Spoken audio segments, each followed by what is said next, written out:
Chapter 2098. Who would have thought that Litian would attack his own clansmen? Moreover, he even declared that there would be no more Ghost clan in the future. After all, Litian himself was a member of the Ghost clan. Who would have thought that Litian would attack his own clansmen? Moreover, he even declared that there would be no more Ghost clan in the future. After all, Litian himself was a member of the Ghost clan. It could be seen that in Litian's heart, strength was the most important thing. He could give up everything else as long as he had strength. His clansmen, family, and friends were not worth mentioning. Seeing that Litian had attacked, Xiao Chun pulled Xiao Xiao and retreated immediately. However, most of the other people, including the Ghost clan and the cultivators who came to participate in the Heavenly Policy Mansion's assessment, were shrouded by the black fog. In an instant, miserable screams continuously sounded. The bodies of those who were enveloped by the black fog began to fester and dissipate. They were forcefully killed. Litian's main target was the master of the Ghost clan. Until now, the cultivators of the Ghost clan had never thought that the day would come when the Ghost clan would not be annihilated by others, but by Litian, who they had always regarded as a god. How ridiculous was it that they were killed by the person they had always regarded as a god? For so many years, the Ghost clan had always regarded Litian as the symbol of the Ghost clan. He was their hero, their god. But in the end, they were killed by him. Li Xiao said coldly as he watched Litian slaughter the Ghost clan's clansmen. "You're really a madman." In Li Xiao's opinion, Litian was indeed crazy. Moreover, he was the kind that couldn't be cured. He was completely blinded by his strength. He was an incorrigible and deranged person. For the sake of strength, he would do anything. Hearing Li Xiao's words, Litian sneered and said, "Madman? Haha, junior brother, if I can obtain supreme strength, so what if I become a madman? Strength is everything. In the world of cultivators, strength is the only way to survive. Without strength, you will forever be a fish on the chopping block of others. This is the price of not having strength." Litian did not feel that he had done anything wrong. Li Xiao could not be bothered to say anything about it. He knew that it was pointless to say anything to a person like Litian. They could only watch helplessly as the martial artists of the Ghost tribe were killed. Of course, many other people were affected as well. There were even 2 Dao realm elders of the Heavenly Policy Mansion who were killed on the spot. Just as Litian had said, from today onwards, the Ghost clan would no longer exist in this world. If there was one, it would be Litian himself. However, Litian did not admit that he was a member of the Ghost clan. In other words, Litian did not care about this at all. All he wanted was unparalleled strength. Black mist filled the surroundings, and corpses fell from the sky one after another. The scene was simply like a Jura hell. After personally annihilating the Ghost tribe, Litian locked his gaze on Xiao Chun and the other 3. He then looked at Li Xiao and sneered. "Li Xiao, do you think you can save these 4 little fellows in front of me? If you want them, come to the Wood World and look for me personally. I will give you 1 month. If you don't come, the 4 of them can only die." Litian had no intention of letting Xiao Chun and the other 3 go. Li Xiao's face darkened when he heard Litian's words. He was only a spirit avatar. It was naturally impossible for him to stop Litian. Without any hesitation, Li Xiao shouted, "Run! Hide! Wait for me to come." It was naturally impossible to stop Litian with just a spirit avatar. Therefore, Li Xiao only gave one order to Xiao Chun and the other 3. It was to run and hide until Li Xiao's main body arrived. Upon hearing Li Xiao's words, it could be said that Xiao Chun had already taken Xiao Xiao and fled before Li Xiao could say anything. From the very beginning, Xiao Chun knew that Li Xiao's avatar alone wouldn't be able to stop Litian. Therefore, when Xiao Chun sensed that Litian was about to attack the 4 of them, he immediately fled with Xiao Xiao. Litian sneered when he heard Li Xiao's words. "Do you think you can escape?" As he spoke, Litian slowly extended his right hand and made a grabbing motion. Immediately, the surrounding space was sealed, and Dao Ju and Li Chun were trapped. Fortunately, Xiao Chun and Xiao Xiao managed to escape Yin Li Tian's seal at the last moment. Then, without caring about anything else, the two of them disappeared into the void in a flash. A hint of coldness flashed in Yin Li Tian's eyes when he saw that Xiao Chun and Xiao Xiao had successfully escaped. He snorted coldly and said, "You won't be able to escape from me." Yin Li Tian wanted to capture Dao Ju, Li Chun, Xiao Chun, and Xiao Xiao because they were his bargaining chips against Li Xiao in the future. The lives of these four monstrous geniuses should be enough to make Li Xiao wary.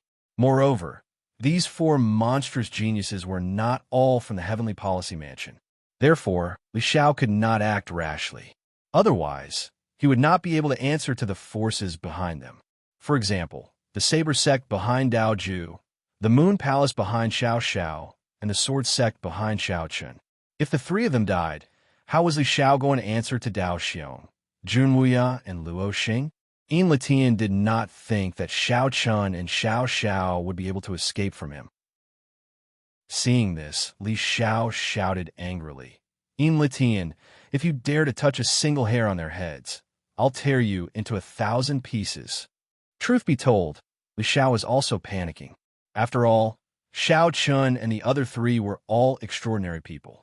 If something were to happen to them, the entire Great Thousand World would be thrown into chaos. Moreover, Li Xiao would also be blamed. After all, it was his idea to go to the Wood Realm to destroy the Dark Ghost race. Li Xiao would not allow anything to happen to Xiao Chun and the other three. However, Yin Li Tian sneered when he heard Li Xiao's words. Tear them into 1,000 pieces? Haha, you can say that when your real body arrives. Don't worry, I'll spare their lives for now. I'll give you a month. If you don't show up in a month, you can just wait to collect their corpses. Yin Li Tian waved his hand as he spoke. A ray of black light shot out and hit Li Xiao's spiritual avatar. Li Xiao couldn't withstand Yin Li Tian's attack with just his spirit avatar. Li Xiao's spirit avatar slowly dissipated after it was struck. However, Li Xiao still managed to shout at the last moment, "Let's go. Yin Li Tian, if you dare to touch a single hair on their heads, I won't let you off. Please add me to your collection. Please recommend me." In a chapter. Chapter 2099. Li Xiao's spirit avatar was destroyed by Yin Li Tian in a single blow, but Yin Li Tian didn't care about Li Xiao's threat. Li Xiao's spirit avatar was destroyed by Yin Li Tian in a single blow, but Yin Li Tian didn't care about Li Xiao's threat. After Li Xiao's spirit avatar slowly dissipated, Yin Li Tian looked at Dao Ju and Li Chun, who didn't manage to escape in time, and said indifferently, "Come with me for the time being." Dao Ju and Li Chun followed Yin Li Tian. At the same time, in Li Xiao's cave dwelling in the Great Thousand Worlds Heavenly Policy Mansion, Li Xiao's eyes were cold. Through his spirit avatar, he naturally knew what happened in the Wood World. Yin Li Tian really didn't die. At this moment, Jun Wuya and Luo Xing both felt the change in Li Xiao. The two of them didn't say anything, but they already knew what had happened. After all, Jun Wuya had already guessed that Yin Li Tian was probably still alive. Now, it seemed that this was indeed the case. Damn Yin Li Tian, he actually faked his death. Li Xiao shouted coldly in front of Jun Wuya and Luo Xing. Yin Li Tian really didn't die. Luo Xing asked, "What's the situation in the Wood World? I think everyone in the Heavenly Policy Mansion is dead." Yin Li Tian personally destroyed the Yin Ghost clan. Li Chun and Dao Ju were captured alive, and Xiao Chun and Xiao Xiao escaped. Li Xiao didn't hide anything from Luo Xing and truthfully told him what happened in the Wood World. Yin Li Tian's sudden appearance meant that the people in the Heavenly Policy Mansion and those who participated in the assessment were probably doomed. Although Li Xiao was heartbroken about this, he couldn't care less about it now. What he was really worried about was Xiao Chun and the other three. The four of them didn't have simple identities. When he heard that Xiao Chun and Xiao Xiao were in danger, Luo Xing's face quickly darkened. He looked at Li Xiao with displeasure and said, "What do we do now?" Xiao Chun and Xiao Xiao couldn't be harmed. Therefore, Li Xiao could only comfort Luo Xing. They shouldn't be in any danger for the time being. Even if they were captured, Yin Li Tian will spare their lives. However, We have to think of a way to open the space-time passage and go to the wood world as soon as possible. Enlitian gave him a month's time. Li Xiao didn't doubt this. Moreover, Li Xiao also knew that Enlitian wouldn't kill Xiao Chun and the other three because sparing their lives was more useful than killing them. With Xiao Chun and the other three in his hands, Enlitian would be able to keep Li Xiao in check and make Li Xiao feel apprehensive. Luo Xing wanted to say something, but he was interrupted by Jun Wuya. That's enough. It's meaningless to say anything now. The most important thing is to open the space-time passage and go to the wood world as soon as possible. Also, we should inform Dao Xiong. After all, Dao Ju is his only son. If anything happens to him, with that stubborn old man's personality, he'll probably come after you. Now that Saber Ju and Li Chun have been captured alive by Enlitian, such a big matter naturally had to be told to Saber Xiong as soon as possible. Otherwise, if anything were to happen to Saber Ju, then it would be even harder for Li Xiao to explain himself. Li Xiao immediately revealed a bitter smile when he heard Jun Wuya mention Dao Xiong. That stubborn old man. Li Xiao felt a headache whenever he thought of him. However, there was nothing he could do. Since things had already developed to this point, this was the only way. Li Xiao immediately told Dao Xiong everything that had happened in the wood dimension through a voice transmission talisman in front of Jun Wuya and Luo Xing. Within the Saber sect, it was still the same barren mountain peak that was devoid of life. However, at this moment, a terrifying bloody aura spread out from the mountain peak.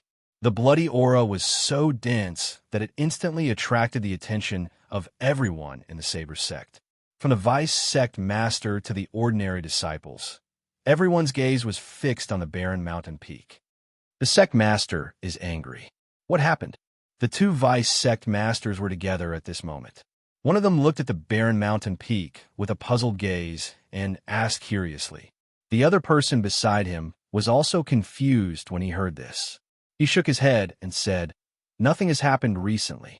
The two Vice sect masters knew that the bloody aura was so dense that Dao Xiong was clearly angry.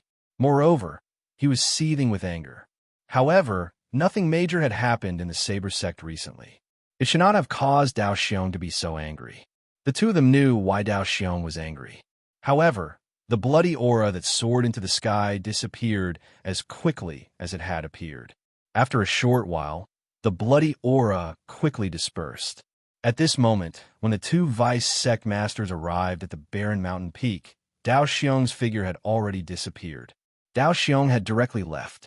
Needless to say, Dao Xiong's destination when he left the Saber sect was naturally the Heavenly Policy Hall. After a short few hours, an angry roar came from above the Heavenly Policy Mansion. A middle-aged man shouted with a gloomy expression, "Li Xiao, get out here!" The person who came cursed. Hearing this, the experts of the Heavenly Policy Mansion naturally appeared one after another.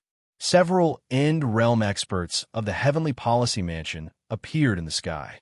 They looked at the middle-aged man with a cold expression.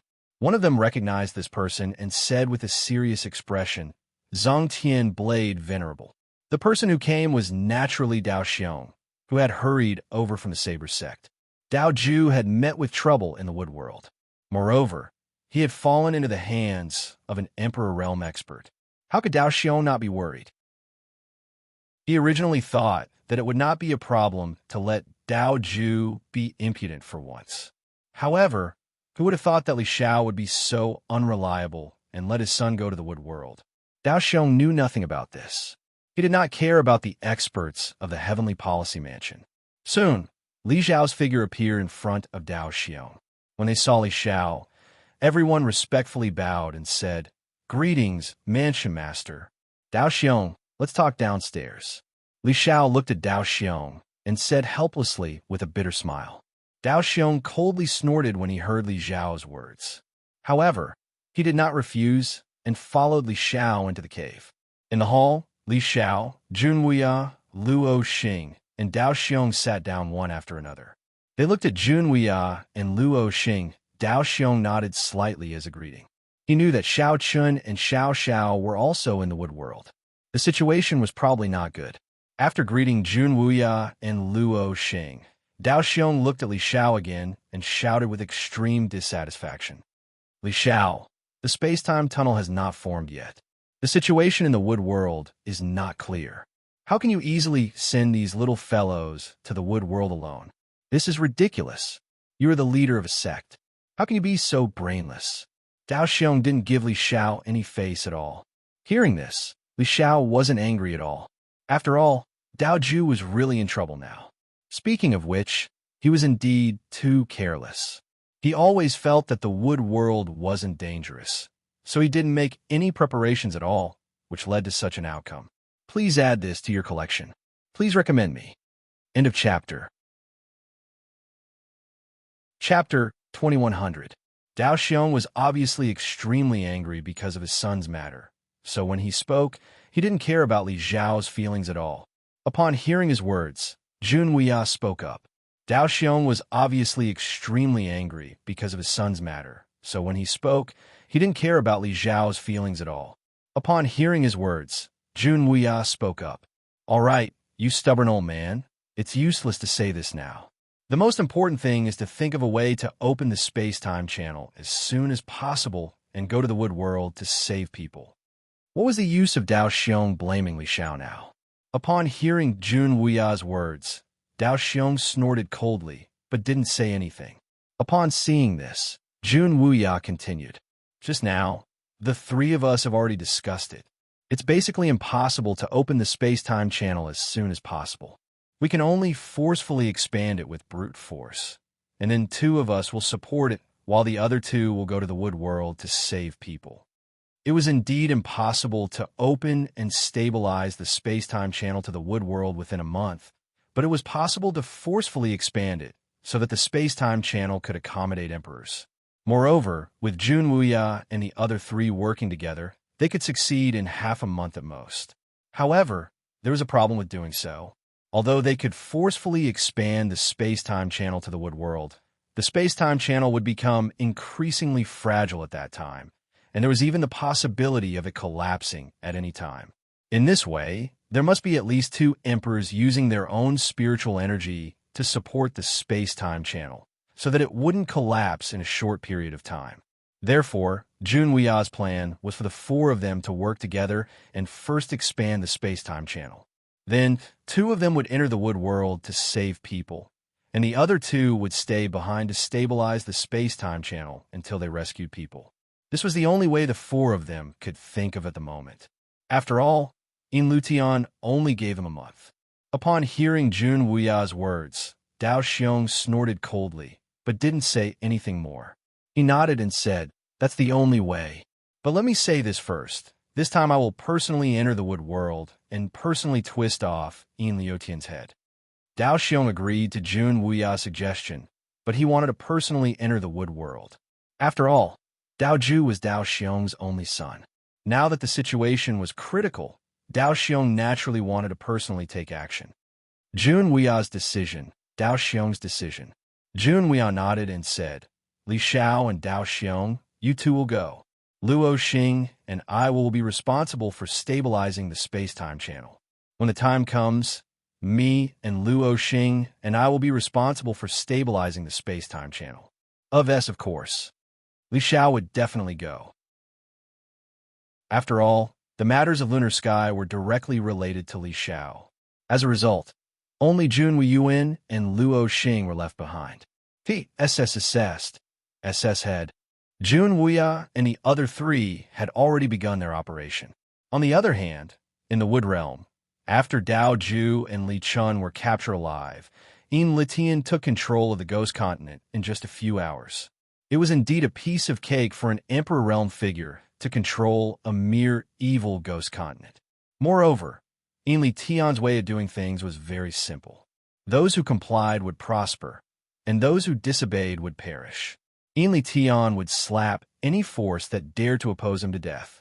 At this moment, in Taisong City, the second largest city on the Ghost Continent, all the sect heads of the major forces on the Ghost Continent who were still alive had gathered in the main hall. All of them had their heads lowered and were trembling.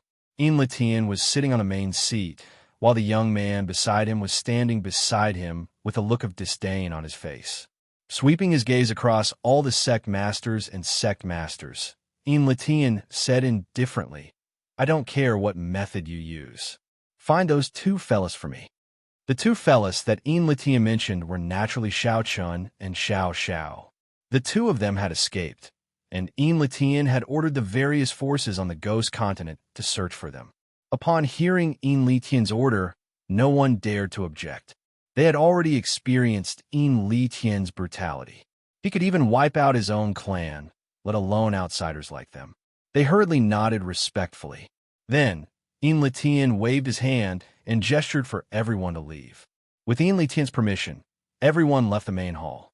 Without any delay, they quickly mobilized their men and began to search the entire Ghost Continent for Shao Chun and Xiao Zhao's whereabouts. Previously, in order to prevent the Yin Ghost clan from escaping, Li Chun had set up a spirit array on the Yin Ghost Continent. This spirit array enveloped the entire Yin Ghost Continent. No one could break through the spirit array and leave unless they were Emperor Realm experts. Originally, this formation was meant to trap the Ghost Tribe, but now it had become a cage for Shao Chun and Xiao Xiao. If not for this formation, Shao Chun and Xiao Xiao could have escaped from the Ghost Continent and even returned to the Great Thousand World through the space-time passage. However, it was impossible now.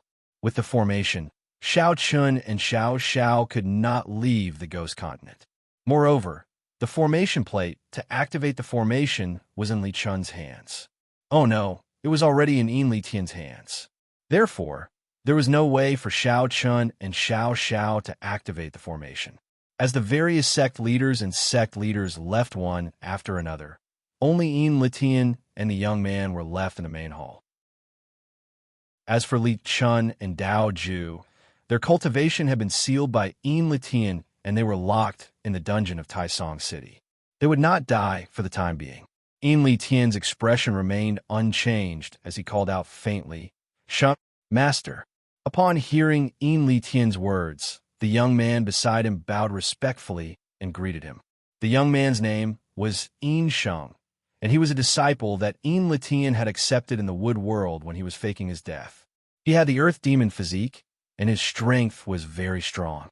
He was not weaker than the geniuses of the Great Thousand World. Over the years, En Sheng had been following Enlitian and was personally guided by him in his cultivation. Enlitian looked at En Sheng and nodded with satisfaction. "I'll leave those two boys to you. Don't let me down. I'll leave those trash to you as well. If they don't listen to me, just kill them." En Sheng was fully in charge of capturing Shao Chun and Xiao Xiao. Upon hearing this, En Sheng's eyes flashed with a hint of a smile. He then nodded confidently and replied, "Master, don't worry. I won't disappoint you." "All right, go ahead." Enlitian nodded and smiled. However, his smile looked a little creepy. Everything was handed over to En Sheng to handle. Under En Sheng's arrangement, in less than a day, all the major cities and even the villages on the Ghost Continent were plastered with wanted posters of Shao Chun and Xiao Xiao. There were even portraits of the two on the posters. For a time, Shao Chun and Xiao Xiao seemed to have no place to hide on the Ghost Continent. All the forces on the Ghost Continent were wantonly searching for their traces. Please add me to your collection. Please recommend me. End of chapter. Chapter 2101. Shao Chun and Xiao Zhao's wanted portraits filled the entire Ghost Continent. Not only that, but even the demonic beasts deep in the mountains began to hunt for Shao Chun and Xiao Xiao. Shao Chun and Xiao Zhao's wanted portraits filled the entire Ghost Continent. Not only that, but even the demonic beasts deep in the mountains began to hunt for Shao Chun and Xiao Xiao. Due to the deterrence of Enlitian, the demonic beasts had no choice but to submit. This way, not only were there no places for Shao Chun and Xiao Xiao to hide in the human cities, villages, and even deep in the mountains and forests. Almost all the cultivators in the entire Ghost Continent joined the team to capture Shao Chun and Xiao Xiao. In just 3 days, even though Shao Chun and Xiao Xiao hid all the way, they couldn't leave the Ghost Continent and were eventually trapped in a place called the Heavenly Fall Abyss. They were chased all the way and eventually trapped in the Heavenly Fall Abyss. At that moment, All the exits of the heavenly fall abyss were completely sealed. Xiao Chun and Xiao Xiao were trapped in the heavenly fall abyss. After confirming the location of Xiao Chun and Xiao Xiao, a sect leader in Taisong City respectfully came before Yin Sheng. He cupped his hands together and bowed before he spoke carefully. Young master, Xiao Chun and Xiao Xiao are trapped in the heavenly fall abyss. Young master, we should... Yin Sheng was a disciple of Yin Litian. Apart from that, he was also extremely powerful. Besides, his personality was even more unreasonable and tyrannical than Yin Litian's. In just 3 days, Yin Sheng had slain more than a dozen sect leaders, and elders of various major forces. Therefore, when facing Yin Sheng, everyone was trembling in fear, afraid that they would accidentally provoke him. Yin Sheng could be said to have inherited Yin Litian's teachings, especially in terms of personality.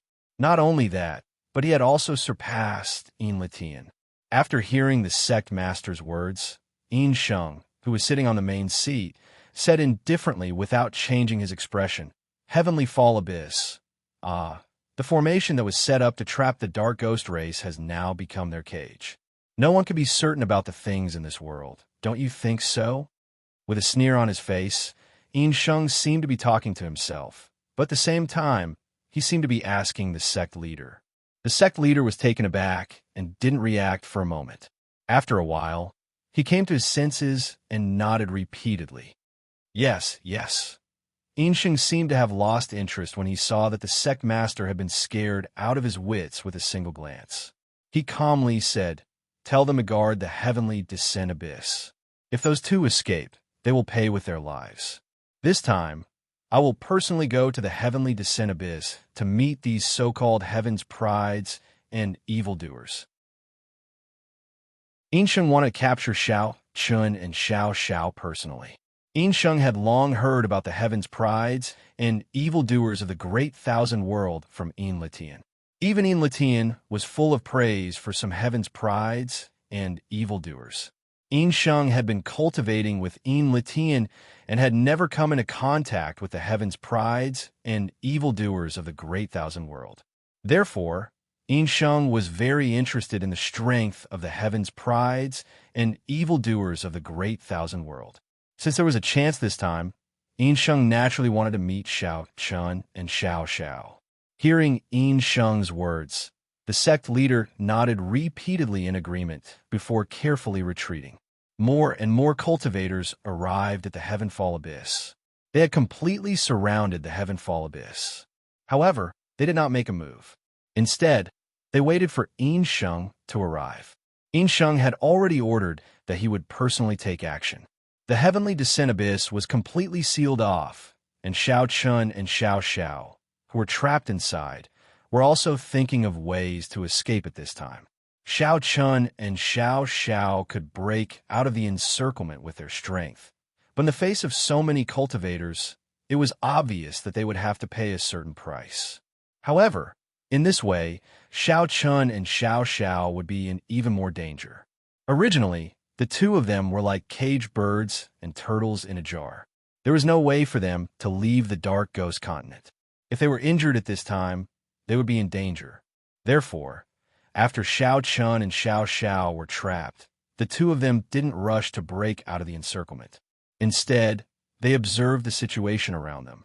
At this time, Xiao Chun and Xiao Xiao were sitting by a small stream in the Heavenly Descent Abyss. They had been running for several days and hadn't rested much.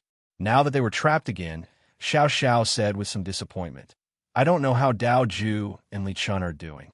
Master Li Zhao's soul avatar is definitely no match for Yin Litian." Because the two of them had escaped first, they didn't know what had happened afterward. However, Xiao Xiao was certain that Li Zhao's soul avatar alone couldn't stop Yin Litian. Therefore, Dao Ju and Li Chun were definitely in danger at this time. Xiao Chun didn't answer after hearing Xiao Chen's words. However, according to Xiao Chen's thoughts, Li Chun and Dao Ju should have been captured alive by Yin Litian at this time. For the time being, Xiao Chun didn't have the time to care about Li Chun and Dao Ju. He also didn't have the ability to save the two of them from Yin Litian. At this time, Xiao Chen was thinking about how to escape Yin Li Tian's pursuit and delay until Jun Wuya, Li Xiao, and the others came to rescue them. Although he didn't know when Jun Wuya and Li Xiao would come, Xiao Chen knew that since Li Xiao's soul avatar had arrived in the wood boundary, Jun Wuya and the others must have known what had happened in the wood boundary. Therefore, they would definitely find a way to come. The only thing Xiao Chan could do was to hold on until then. However, judging from the current situation, it wouldn't be easy to hold on until Jun Wuya and Li Xiao arrived. Xiao Chan gradually made up his mind. In his opinion, if the two of them acted together now, it would be very difficult for them to escape. Looking at Xiao Xiao in front of him, Xiao Chen secretly made up his mind. Xiao Chen came up behind Xiao Xiao with a calm expression. Looking at Xiao Chen's actions, Xiao Xiao asked curiously, "Junior brother, why are you?" Xiao Xiao naturally wasn't wary of Xiao Chen. However, before she could finish her sentence, Xiao Chen pointed his finger at her forehead. Xiao Xiao instantly fainted. After knocking Xiao Xiao out, Xiao Chen whispered in her ear, "Senior sister, I'll lure them away. You be careful." Xiao Chen intended to use himself as bait to lure away the people outside the Heavenfall Abyss. This way, Xiao Xiao would have a chance to escape.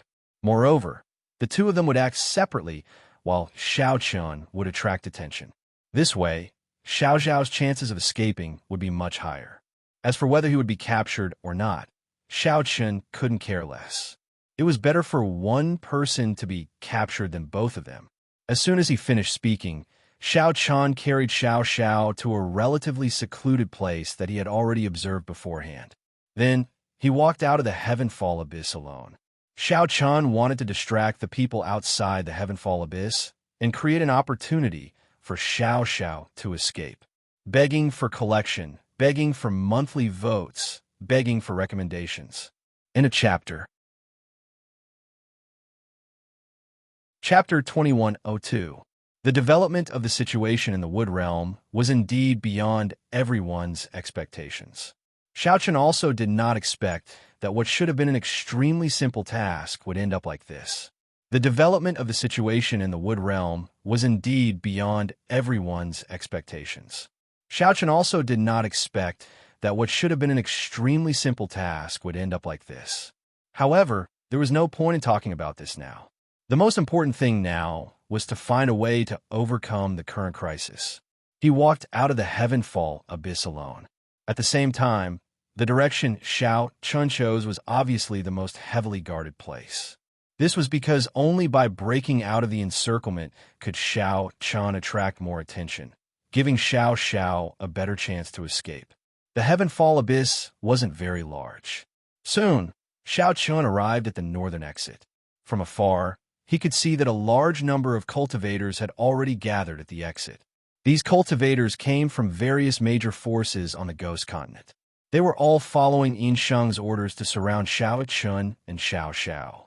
Everyone was resting with their eyes closed when they suddenly saw Xiao Chen walking slowly toward them.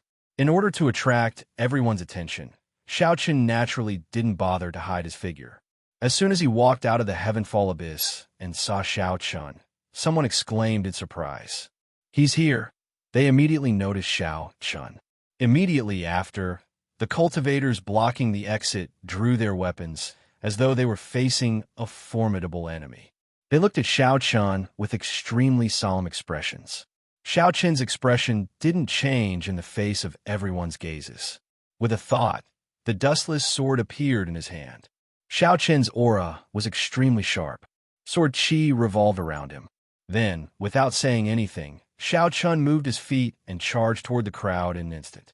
There were at least tens of thousands of cultivators in front of Xiao Chen. However, their cultivation bases weren't high. Most of them were immortal venerables.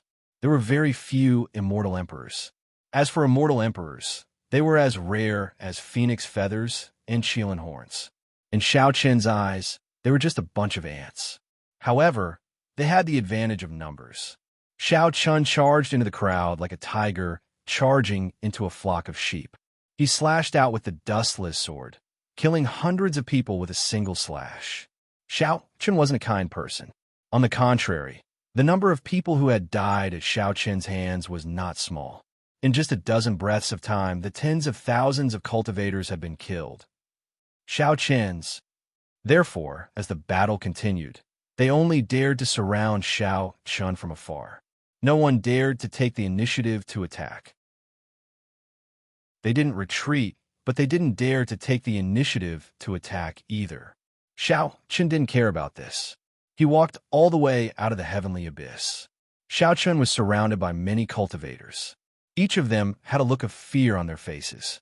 Apparently, these cultivators from the Ghost Continent had never seen a heaven's pride that possessed such strength at such a young age. Compared to the Great Thousand World, the martial Tao of the Wood World was obviously far behind. Therefore, they were terrified when facing Xiao Chen. They really didn't know how Xiao Chen cultivated to have such terrifying strength. They didn't dare to stop Xiao Chen. Of course, they didn't dare to let Xiao Chen leave either. They could only gather around Xiao Chen from afar. The scene was a little comical for a moment. However, just as Xiao Chen and the other cultivators were in the process of advancing and retreating, a sneer suddenly sounded. Then, a young man in a black robe appeared in front of Xiao Chen. It seems that this group of trash really can't stop you.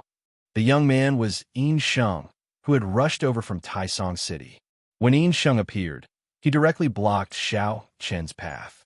Seeing this, Xiao Chen sneered. Why don't he give it a try? He had some impression of Yin Sheng. When he was in Mu City, Yin Sheng accompanied Yin Litian. He should be a disciple of Yin Litian. It was easy to guess Yin Sheng's identity. When he heard Xiao Chen's words, Yin Sheng sneered. Of course. In fact, I have long wanted to see if the heaven's pride in the Great Thousand World is as strong as Master said. It's just that I haven't had the chance. However, today I have the chance. As he spoke, Yin Sheng moved his thoughts, and a black spear appeared in his hand. With the spear in his hand, a terrifying aura suddenly rose from his body. Yin Sheng was about the same age as Xiao Chen, and his cultivation had also reached the entry level of the Tao realm. In terms of cultivation alone, Yin Sheng's cultivation was comparable to Xiao Chen's. Feeling Yin Sheng's powerful aura and strong fighting spirit, Xiao Chen was naturally not afraid. He smiled faintly and said calmly, I should not let you down. That's good. Hearing this, Yin Sheng sneered and took the initiative to attack Xiao Chen. The long sword in his hand was like a poisonous snake spitting out its tongue. It pierced toward Xiao Chen at lightning speed. In the face of Yin Sheng's attack, Xiao Chen was not afraid at all. He had no intention of dodging. In a head-on collision, Xiao Chen also slashed out with his sword. The sword light and the spear light collided violently in the air. Then, the shockwaves spread in all directions. The terrifying shockwaves instantly killed many of the cultivators present. Most of the cultivators present were only at the immortal venerable realm. Naturally, they were unable to withstand the shockwaves from the battle between Xiao Chen and Yin Sheng. In just an instant, thousands of people were killed by the shockwaves from the battle. However, Xiao Chen and Yin Sheng's expression did not change. Xiao Chen naturally would not feel anything because of the deaths of these people. As for Yin Sheng, it was even more impossible for him to feel anything. The terrifying shockwaves spread wildly. Faced with the hellish scene, the surrounding people fled in all directions. They did not pay any attention to them. In the first exchange, Xiao Chen and Yin Sheng were evenly matched. Neither of them had the upper hand. In response, Yin Sheng revealed an excited smile and said, Not bad. This is getting interesting. As he spoke, he took the initiative to attack Xiao Chen with his spear. Seeing this, Xiao Chen did not retreat. Instead, he advanced. For a moment, the two of them were engaged in a fierce battle. Looking at the fierce battle between the two of them, the crowd who had retreated far away were shocked. Instead, their shock became even more intense. In their eyes, Xiao Chen and Yin Sheng were simply inhuman. Every time they collided, the ground would be torn apart like a piece of paper. At the same time, a series of sonic booms could be heard. Cracks constantly appeared in the space. Some of them even directly shattered it. Almost everyone present had never seen a battle of this level. In fact, they had never even heard of it, let alone seen it. Begging for collection, begging for monthly votes, begging for recommendation. End of chapter. Chapter 2103. For many warriors in the wood world, warriors at the level of Shao Chun and Yin Sheng were like gods. They were not people they could come into contact with at all. For many warriors in the wood world, warriors at the level of Shao Chun and Yin Sheng were like gods. They were not people they could come into contact with at all. Now, the gods were fighting fiercely in front of them. The collapsed ground and the torn space all displayed the terrifying strength of the two men. In a short period of time, the two men had already exchanged hundreds of blows.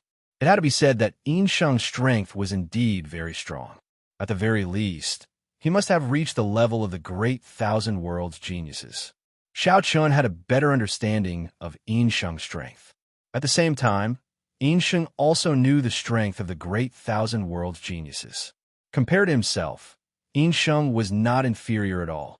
Up until now, the two men were still evenly matched. No one had the upper hand. At this moment, a thick black gas suddenly emerged from Yin Sheng's body. This black gas was exactly the same as the black gas that Yin Litian had displayed. The body of Earth Terminus. After a long battle, Yin Sheng finally decided to use the body of Earth Terminus. Black chi spread out. This black chi was filled with corrosive power. Once one came into contact with it, even one's spiritual energy would be corroded. The reason why Yin Sheng was accepted as a disciple by Yin Litian was because he had the Earth Demon body, which was the same as Yin Litian's. Yin Litian also had the Earth Demon body. Therefore, most of his cultivation techniques and martial skills could only be practiced by those with the Earth Demon body. Yin Sheng was obviously the best successor for Yin Litian. After displaying the Earth Demon body, Yin Sheng became completely serious. In this regard, Shao Chun did not have the slightest bit of carelessness. He immediately displayed the sword body. The sword realm erupted and instantly enveloped Yin Sheng. The thick and sharp sword chi was like a barrier that firmly trapped Yin Sheng. Otherwise, the black gas around him would spread out. The black aura around Yin Sheng was unable to spread as he was enveloped by the sword chi, so it was naturally no longer a threat to Shao Chun. However, Yin Sheng was not anxious about this. Instead, he laughed coldly and said, "Do you think you can stop me like this?" He wanted to use the sword chi to seal his body of Terra Tamina. As soon as Yin Sheng finished speaking, the dense sword chi that enveloped him began to slowly dissipate. Clearly, it had been corroded by Yin Sheng's aura of Terra Tamina. It could even corrode sword chi. However, Shao Chun wasn't too shocked by this. Since the Earth Demon body could be considered a top physique, it naturally wouldn't be easy to deal with. As he watched the sword aura that enveloped Yin Sheng slowly dissipate, Shao Chun's mind moved. Immediately, countless blood swords shot towards Yin Sheng. Within the sword realm, Shao Chun's attacking power was clearly magnified. Faced with the attack of countless blood swords, Yin Sheng revealed a cold smile. He stretched out his hand and grabbed at the air. Immediately, more than 10 warriors from the Dark Ghost Continent were pulled over and blocked in front of Yin Sheng. Faced with Shao Chun's attack, Yin Sheng had no intention of dodging. He also didn't choose to take it head-on. Instead, he used people as shields. The countless blood swords ruthlessly struck the dozen or so warriors from the Dark Ghost Continent. Instantly, the dozen or so people died on the spot, while Yin Sheng was unscathed. Seeing Yin Sheng's action, Shao Chun frowned slightly. Using others as shields was something that Shao Chun couldn't do. However, it was clearly nothing to Yin Sheng. After blocking Shao Chun's attack, Yin Sheng laughed coldly and said, "It's my turn." As he spoke, Yin Sheng pointed in the air. Immediately, a stream of black gas shot towards Shao Chun like a sharp arrow. This was the Earth Terminus chi. Obviously, Shao Chun couldn't take it head-on. Once he was hit by the Earth Terminus chi, although it wouldn't be fatal, it would be very troublesome.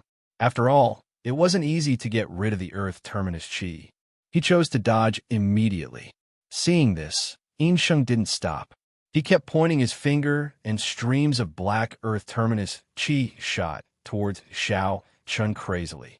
How long can you dodge? Actually, it's very easy to deal with. Aren't there countless shields here? You can use them to block my attack. Yin Sheng's words were filled with mockery. He was telling Xiao Qian that he could use the warriors from the Dark Ghost Continent as shields like him. This way, he could block his attack. However, when he heard this, Xiao Qian said coldly, "A person like you is no different from a beast, using the weak as shields." Xiao Qian wouldn't do such a thing. As his voice faded, Xiao Qian shouted in a deep voice, "Sword wall." All of a sudden, countless blood swords formed a barrier in front of Xiao Qian, protecting him within it. Even the earthly demon Qi, which was full of Yin energy, did not have any effect on the sword wall after hitting it. Xiao Qian used the sword wall to block Yin Sheng's attack.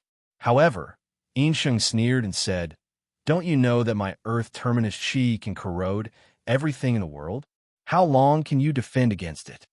As he spoke, Yin Sheng stretched out his palms. In an instant, a terrifying stream of black gas poured down like a waterfall and violently hit Xiao Qian's sword wall. Black gas filling the sky. Yin Sheng shouted in a low voice. The earth terminus Qi constantly hit Xiao Qian's sword wall. One was attacking and the other was defending. At the same time, Yin Sheng sneered and said, "Your strength isn't great. However, it's a pity that you're too pedantic and naive. You don't know how to use things that are beneficial to you. You'd rather use the sword wall to defend against my earth terminus Qi than use these ants to defend against my earth terminus Qi." Xiao Qian didn't want to use the warriors from the Dark Ghost Continent as shields. In Yin Sheng's eyes, this was naive and pedantic. Hearing this, Xiao Qian said indifferently, "People who walk different paths can't make plans together. Talking to someone like you is like playing the lute to a cow." Xiao Qian had his own principles. He couldn't be like Yin Sheng. Similarly, Yin Sheng naturally had his own thoughts. Hearing Xiao Qian's words, Yin Sheng sneered and said, "Ah, this world is one where the strong are respected. As for the weak, they can only be toys in the hands of the strong, objects to be used." Yin Sheng didn't have the slightest pity for the weak. He only wanted to use them. In Yin Sheng's eyes, those who had no value were no different from trash. Following Yin Sheng's words, cracks began to appear on the sword wall in front of Xiao Qian. Many of the countless blood swords were corroded by the earth terminus Qi and began to show signs of breaking. Sensing that Xiao Qian's sword wall was about to break, the smile on Yin Sheng's face became colder and colder. "See, this is the price. If you could let go of the pedantic thoughts in your heart, you wouldn't have ended up like this. Isn't it the best choice to let those ants die for you? Their deaths aren't regrettable, but you have to pay the price for your naivety. Break. Begging for collection, begging for monthly votes, begging for recommendations." End of chapter. Chapter 2104. Yin Sheng shouted coldly. Seeing that Xiao Qian's sword wall was about to shatter, the coldness in Yin Sheng's eyes intensified. Yin Sheng shouted coldly.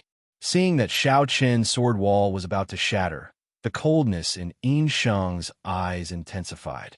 After fighting with Xiao Qian for so long, Yin Sheng admitted that Xiao Qian's strength was indeed extraordinary.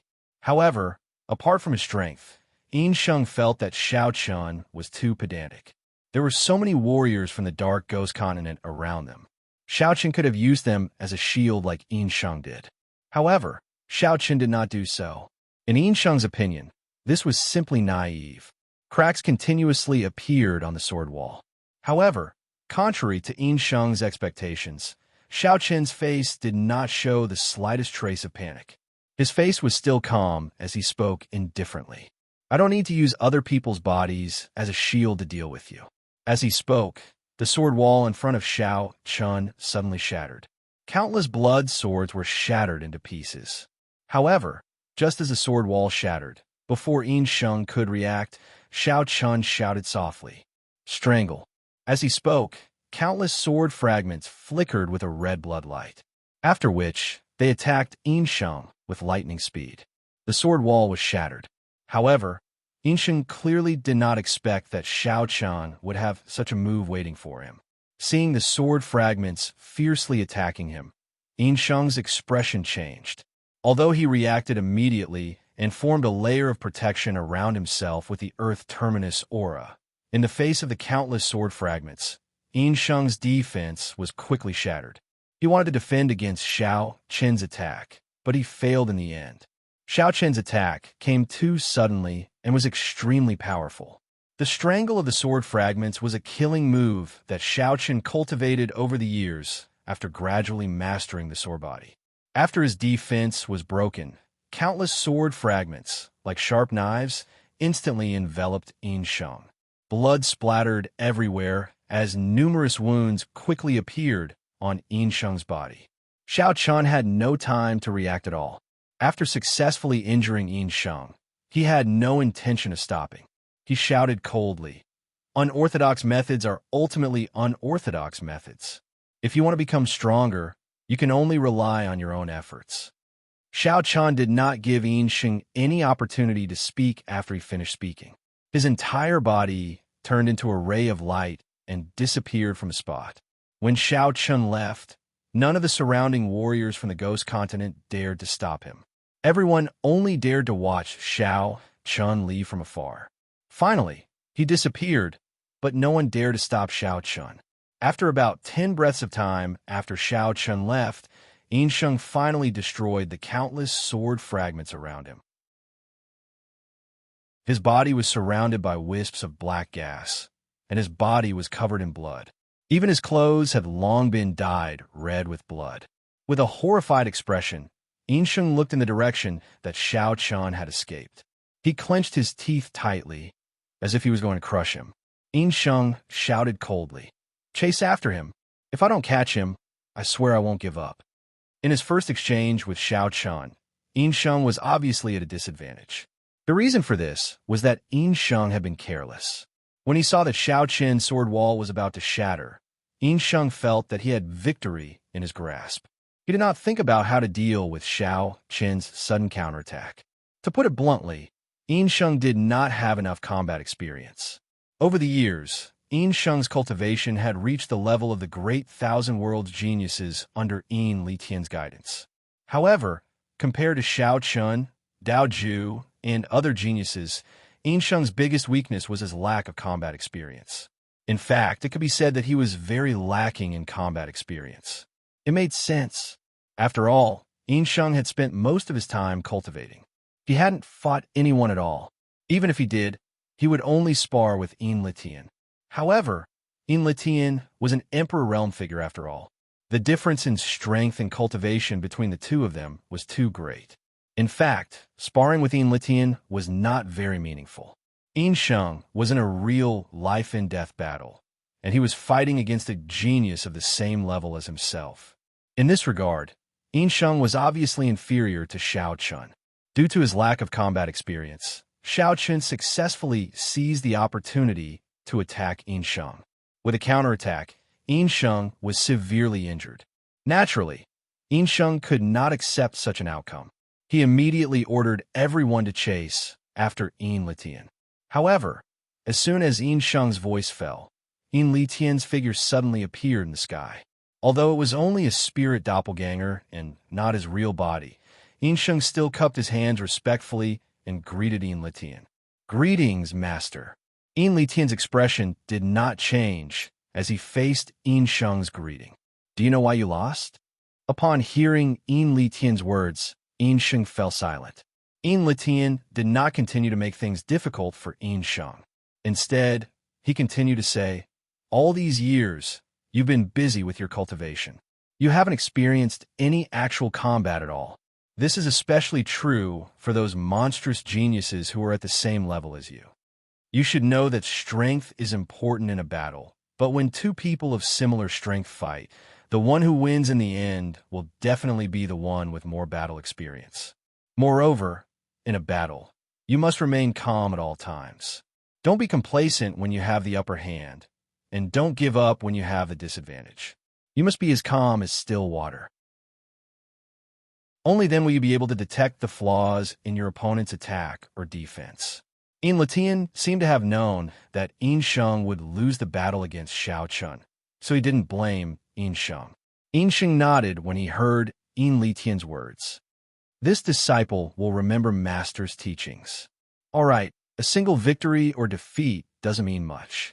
Since your Master has already come out, you'll have plenty of chances to fight against these monstrous geniuses in the future. Don't take this defeat to heart. Yin Litian replied. Yin Sheng was somewhat unwilling to accept Yin Litian's words. But Master, isn't this disciple going to chase after that kid? That's why I said you weren't calm enough. This defeat has made you so angry that you can't look at things calmly. Are you finished? Are you going to chase after two people this time? Yin Litian asked when he saw Yin Sheng's expression of disbelief. Two people? Yin Sheng was taken aback when he heard Yin Litian's words. He subconsciously looked towards the heaven-fall abyss and immediately understood what Yin Litian meant. He looked at Yin Litian and said in embarrassment, Master, you mean? Yin Litian smiled and nodded when he saw that Yin Sheng had understood what he meant. That's right. Go. I will hold the line for you in this battle. It doesn't matter if you win or lose. Just take it as a form of training. Please add me to your collection. Please recommend me. In a chapter. Chapter 2105. In the battle with Xiao Chun, Yin Sheng was defeated due to his immature fighting spirit. On the other hand, Xiao Chun was able to break out of the encirclement. None of the Dark Ghost Clan's cultivators dared to stop Xiao Chun. Of course, after Xiao Chun broke out of the encirclement, he did not deliberately hide his whereabouts. His speed was not very fast either. His main purpose was to lure Yin Sheng to chase after him and create a better opportunity for Xiao Xiao to escape. Originally, Xiao Chen's plan had succeeded.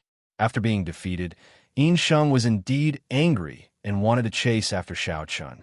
However, Yin Litian's appearance at the last moment completely ruined Xiao Chen's plan.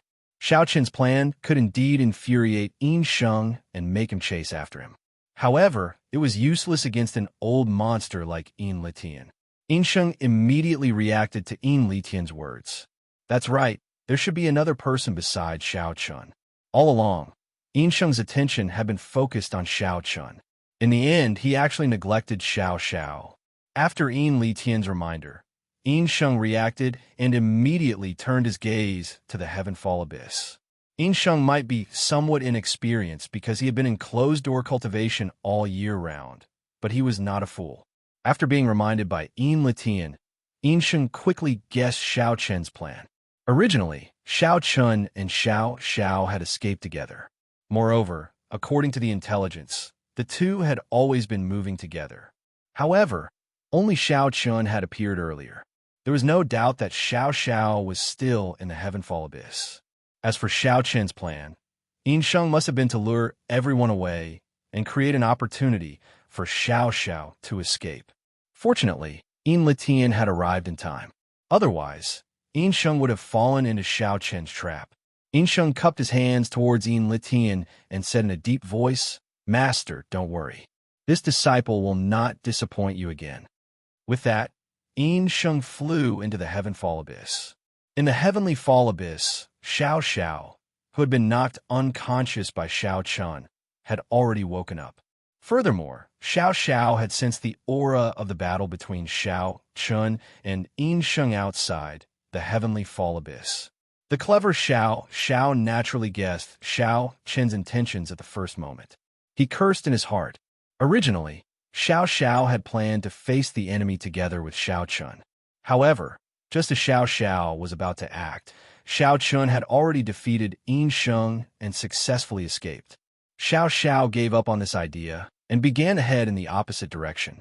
Xiao Chun had created such a good opportunity for himself. Naturally, Xiao Xiao couldn't let it go to waste. Although he was still a little unhappy, Xiao Xiao didn't want to let Xiao Chen's efforts go to waste. Unfortunately, just as Xiao Xiao was about to leave the heaven-fall abyss from the other side, Yin Sheng, who had been warned by Yin Litian, caught up with her. Soon, he found traces of Xiao Xiao. Yin Sheng's figure appeared out of thin air in front of Xiao Xiao, completely blocking her path. Xiao Xiao was slightly taken aback when she saw Yin Sheng. She didn't expect that Yin Sheng would see through Xiao Chen's plan. Instead of chasing after Xiao Chen, he had come to the Heavenfall Abyss to capture her. Xiao Xiao thought that Yin Sheng had seen through Xiao Chen's plan. However, it was Yin Litian's appearance that allowed Yin Sheng to see through her plan. Looking at Xiao Xiao in front of him, a faint smile suddenly appeared on Yin Sheng's face. What a beauty! Come with me. I don't want to hurt you. Looking at Xiao Xiao in front of him, Yin Sheng's eyes flashed with a hint of greed. This was the first time he had seen such a beauty. Moreover, Xiao Xiao was also a supreme talent in the Great Thousand World. She was worthy of him. At first glance, he developed feelings of admiration for Xiao Xiao. Unfortunately, in the face of Yin Sheng's admiration, Xiao Xiao only felt disgusted. She immediately shouted in a deep voice, "Stop me if you can." After saying that, Xiao Xiao didn't give Yin Sheng any chance to reply. She immediately stretched out her hand, and a crescent moon suddenly attacked Yin Sheng. Although Xiao Xiao was a woman, her combat strength wasn't weak at all. In the face of Xiao Xiao's attack, Yin Sheng didn't dare to be careless. He immediately displayed the earth's ferocious body and faced his enemy with all his strength. The two of them fought fiercely. As he had lost to Xiao Chen previously, Yin Sheng was obviously calmer this time. After learning the lesson of his defeat in the battle with Xiao Chen, Yin Sheng obviously became more difficult to deal with. For a moment, the two of them were locked in a fierce battle. After the battle with Xiao Xiao, Yin Sheng had to admit that this woman was very strong. At least, she wasn't weaker than him. As he attacked, Yin Sheng said with determination, "Beauty, I will definitely make you my woman in this life." He expressed his love for her in a straightforward manner. However, when she heard this, Xiao Xiao coldly shouted, "Get lost." After saying that, her attacks became more and more fierce. However, Yin Sheng wasn't afraid at all. He continued to fight fiercely with Xiao Xiao. The two of them were evenly matched. After fighting fiercely for a long time, neither of them could do anything to the other. However, just as the two of them were fighting fiercely, Yin Litian suddenly attacked. Although it was only a spiritual avatar, it still had the strength of an end-realm expert. Yin Litian clenched his fist across the air and immediately captured Xiao Xiao. While the two of them were still fighting fiercely, Xiao Xiao was suddenly captured by Yin Litian. Seeing this, Yin Sheng panicked and shouted, "Master, don't hurt her." Yin Sheng was actually pleading for Xiao Xiao. It was obvious that he really liked her. Perhaps it was because Yin Sheng had never come into contact with such an outstanding woman like Xiao Xiao in all these years. Hearing Yin Sheng's words, Yin Litian didn't harm Xiao Xiao. He merely sealed Xiao Zhao's cultivation and handed him over to Yin Sheng. "I'll leave this woman to you. You should know what to do next." It seemed like Yin Litian wasn't unhappy. Hearing this, Yin Sheng gently helped Xiao Xiao up. However, Xiao Xiao didn't appreciate it at all. She broke free and shouted coldly, "Let go." Xiao Xiao didn't have a good impression of Yin Sheng. However, Yin Sheng didn't care at all. After letting go of Xiao Xiao, he cupped his hands and bowed to Yin Litian. "Master, don't worry. I understand." Yin Litian nodded slightly when he heard Yin Sheng's words. Then, his spiritual avatar slowly dissipated. After Yin Litian left, Xiao Xiao fell into Yin Sheng's hands. Yin Sheng looked at Xiao Xiao. His expression returned to normal. "I won't hurt you. However, I need you to act as bait to lure out Xiao Chen. Begging for your collection, begging for monthly votes, begging for recommendations." Chapter 2106. After capturing Xiao Xiao, he could naturally use him to lure out Xiao Chen. Yin Sheng was well aware of this. Upon hearing this, Xiao Xiao coldly snorted and said, "My junior brother is not so foolish as to jump into a trap despite knowing it is." After capturing Xiao Xiao, he could naturally use him to lure out Xiao Chen. Yin Sheng was well aware of this. Upon hearing this, Xiao Xiao coldly snorted and said, "My junior brother is not so foolish as to jump into a trap despite knowing it is." That's hard to say. Aren't there such fools in this world? Despite knowing it's impossible, he still insists on doing it. Upon hearing this, Yin Sheng smiled, after which he waved his hand and left with Xiao Xiao. Yin Sheng did not continue to send people to guard the heavenly fall abyss. In his opinion, as long as he had Xiao Xiao in his hands, he was not afraid that Xiao Chun would not come. He directly brought Xiao Xiao back to Taisong City. Less than 15 minutes after the two of them left, a figure appeared at the place where Xiao Xiao was previously captured. This figure was undoubtedly Xiao Chun. Originally, Xiao Chun planned to lure Yin Sheng and the rest away to create an opportunity for Xiao Xiao. However, after breaking out of the encirclement, Xiao Chun discovered that Yin Sheng and the rest did not chase after him. Worried, he took the risk and returned to the heavenly fall abyss. Unfortunately, Xiao Chun was still a step too late. At this moment, Xiao Xiao had already been captured by Yin Sheng and brought to Taisong City. There were still some remnants of the aura left behind from the battle between Yin Sheng and Xiao Xiao. Xiao Chun frowned slightly. There was no trace of Xiao Xiao. Xiao Chun had already guessed what had happened in his heart. He did not expect Yin Sheng to see through his plan.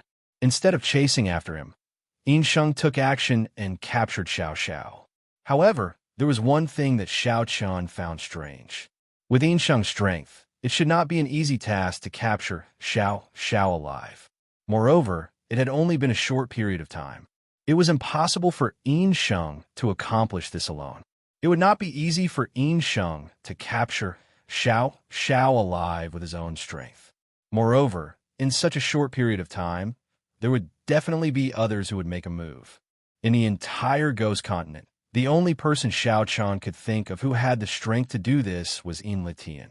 Other than Yin Litian, no one else had the strength to do so.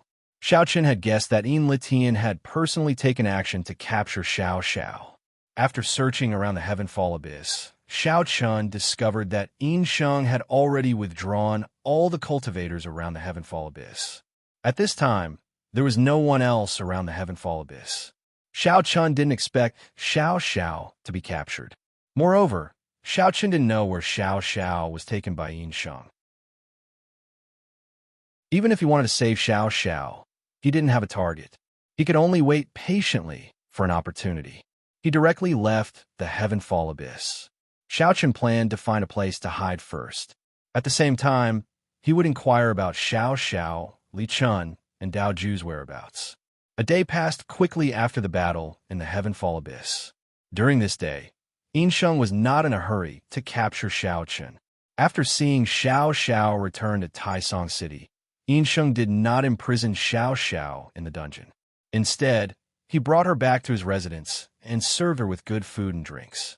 Except for her cultivation being sealed and her being under house arrest, Xiao Xiao's treatment in other aspects was not bad. Yin Sheng also didn't do anything excessive to Xiao Xiao. According to Yin Sheng's own words, he didn't want to use force on a woman. Sooner or later, Yin Sheng would make Xiao Xiao accept him and fall in love with him. Xiao Xiao naturally scoffed at Yin Sheng's words. However, Yin Sheng didn't care about it all. After settling Xiao Xiao down, an order was issued from Taisong City the next day. This order was posted all over the major cities and villages. The order was very simple. It was only one sentence, and it was written to Xiao Chun. If you want to save Xiao Xiao, go to Taisong City. 3 days. Xiao Chun naturally understood the meaning of these words. After the order was sent out, Yin Sheng sat calmly like a fisherman, patiently waiting for Xiao Chun, the fat fish, to take the bait. In the backyard, Yin Sheng was drinking wine by himself. At the same time, he whispered softly, "Xiao Chun, I won't let you escape this time." As long as Xiao Chun dared to enter Taisong City, Yin Sheng was confident that he would be able to capture him.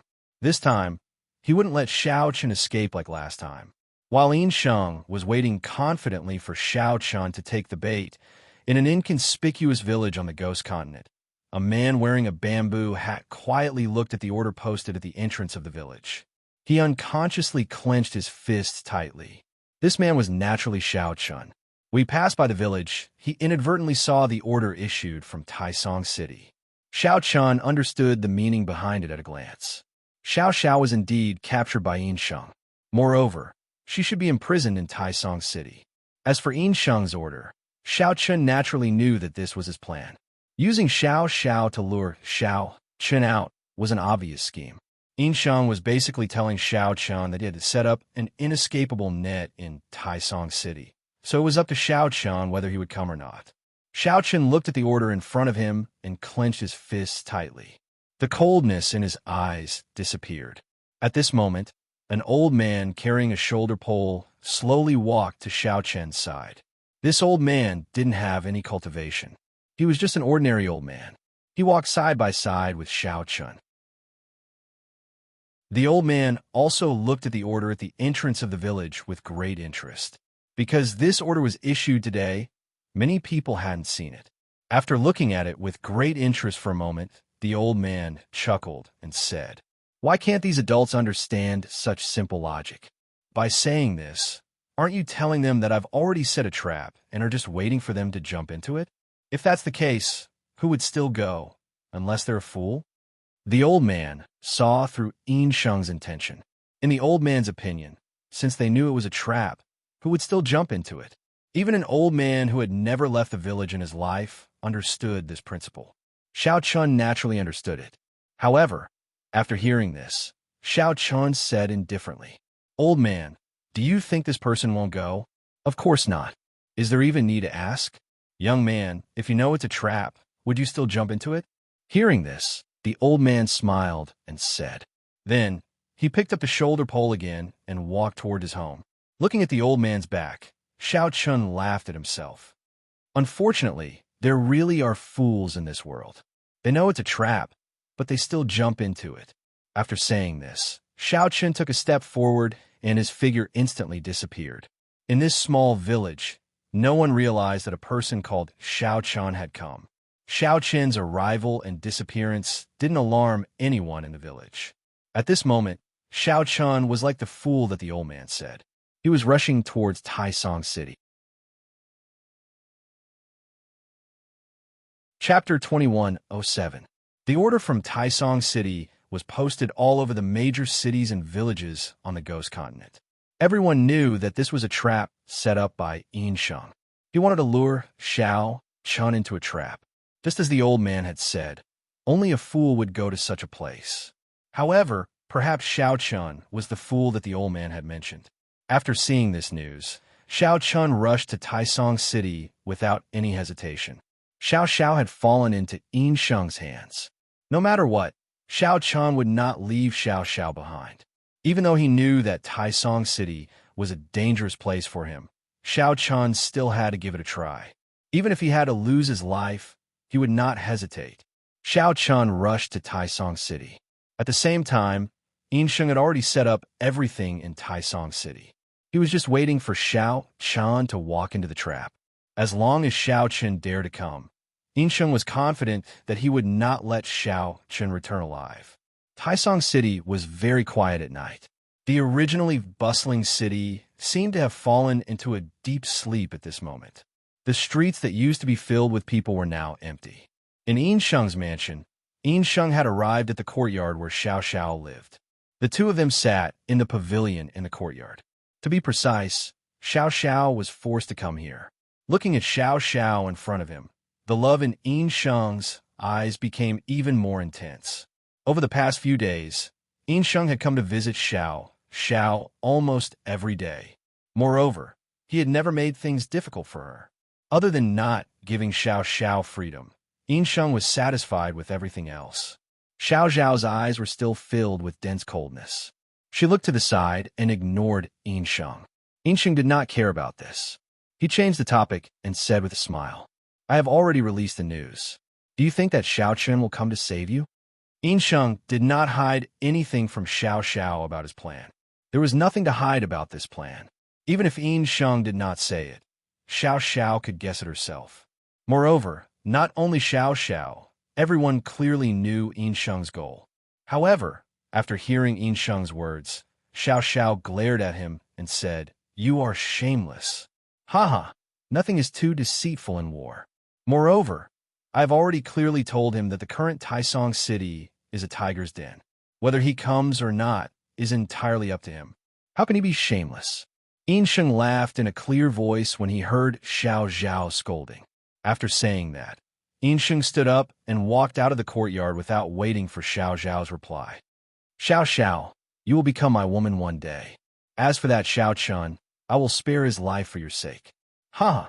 Laughing heartily, Sheng left the courtyard. Xiao Xiao, who was sitting alone in the courtyard, looked at the sky with a worried expression and softly muttered, Junior brother. Xiao Xiao did not want Xiao Chen to come, because it was undoubtedly a suicide mission. However, Xiao Xiao knew Xiao Chen's character very well. Given Xiao Chen's character, Xiao Chun would definitely come if he knew that Xiao Xiao was in Taisong City. Time passed slowly. In the blink of an eye, 2 days had passed. There was only 1 day left before the 3-day deadline given by Sheng. The last day was also the most likely time for Xiao Chen to show up. On that day, early in the morning, Sheng personally oversaw the situation. All the sect masters and lords of the Dark Ghost continent also gathered in Taisong City. At this time, the common people in Taisong City had already been driven away. The entire Taisong City was filled with warriors from all the major factions of the Ghostine continent. These people gathered in Taisong City for only one purpose, and that was to surround Xiao Chen. Once Xiao Chen appeared, they would swarm him and take him down. A large number of warriors were waiting for Xiao Chen in Taisong City. The 4 city gates of Taisong City were also open at this time, as if inviting Xiao Chen to enter the city. While everyone waited as if they were facing a formidable enemy, Xiao Chen finally appeared outside Taisong City. Looking at the open city gates, there was not a single guard. Xiao Chen did not show much emotion on his face. He had already sensed that there were many warriors hiding in Taisong City at this time. These warriors were obviously prepared by Sheng for him. It was almost impossible to sneak into Taisong City at this time. The only way was to force his way in. Xiao Chen had no other choice. Sheng, you'd better pray that you didn't do anything to my senior sister. Otherwise, I will make you regret it. Xiao Chen muttered in his heart. Then he walked toward Taisong City. Xiao Chen was so anxious because he did not know about Xiao Zhao's current situation. Moreover, he knew that there was no way to sneak into Taisong City now. Therefore, he simply swaggered in. Anyway, there would be a battle sooner or later. Xiao Chen did not have the slightest intention of hiding his whereabouts. Therefore, many warriors in the city already knew that Xiao Chen had come before he arrived in the capital city. In the hall of Sheng's residence, someone had already told Sheng about Xiao Chen's appearance. Hearing that Xiao Chen had indeed come, a faint smile appeared on Sheng's face. Let's act according to the plan. I'll wait for him here, provided that he can come here. Hearing Sheng's words, the various sect leaders and sect masters present all wanted to say something, but hesitated. Sheng's plan was to use their disciples and elders as cannon fodder. All the sect leaders and sect masters were well aware of Xiao Chen's strength. It was almost impossible for them to capture Xiao Chen with their strength alone. Even if they succeeded in the end, the price they had to pay would definitely be incomparably huge. Everyone's heart was bleeding, but they did not dare to disobey Sheng's order. As long as someone dared to open their mouth to oppose, there was only one outcome: death. They felt sorry for the lives of their disciples, but there was nothing they could do. As Sheng received the news of Xiao Chen's arrival, Xiao Chen also slowly walked into Taisong City at this time. 1 man and 1 sword. Holding the dustless sword, Sheng walked into the city. At the same time, warriors from various major forces appeared in front of Xiao Chen. They stretched from a city gate to the center of the city. Nobody knew how many people there were. This was what Sheng had prepared for Xiao Chen. On the Dark Ghost continent, the elites of various major forces were now gathered here to stop Xiao Chen. Looking at the formation in front of him, Xiao Chen did not hesitate. He did not stop and continued to walk into the city. Just as Xiao Chen walked along the street and slowly entered the encirclement of the crowd, an elder behind Xiao Chen finally could not help but attack. Die! With a furious roar, the elder immediately stabbed out with his sword. Begging for collection, begging for monthly votes, begging for recommendations. End of chapter. Chapter 2108. The old man was the first to make a move. He was an elder of a major force in the Ghost Continent. His cultivation base was at the immortal Emperor realm. Although he knew that he was no match for Shao Chun, he still chose to make a move. The old man was the first to make a move. He was an elder of a major force in the Ghost Continent. He was an immortal emperor. Although he knew that he was no match for Shao Chun, he still chose to make a move. This was something that couldn't be helped. Or it could be said that the old man didn't have any other choice. Given his Yin Sheng's character, he knew what would happen if he ran away. At that time, not only him, but also his family members wouldn't be able to escape. For the sake of his family, the old man chose to make a move despite knowing that he was no match for Shao Chun. Shao Chun didn't show any mercy when facing the old man who attacked him from behind. The Jian in his hand flashed. Shao Chun's long sword instantly pierced through the old man's chest, killing him on the spot. Although the old man had his own difficulties, it couldn't be the reason for Shao Chun to kill him. Moreover, Shao Chun's purpose of coming to Taisong City was to rescue Xiao Xiao. As for other things, Shao Chun didn't care and didn't have the time to care about them. Shao Chun killed the old man with a single slash of his sword. At the same time, many warriors around Shao Chun also attacked at the same time, all of them shouting angrily, "Kill!" Their battle cries shook the sky. In the face of Yin Sheng's threat, everyone present had no way to retreat. The only thing they could do was to capture Shao Chun. That was all. Shao Chun's expression didn't change in the face of the crowd's attack. He muttered softly, "Sword Realm." Along with Shao Chun's voice, the Sword Realm was unleashed instantly, completely shrouding everyone in it.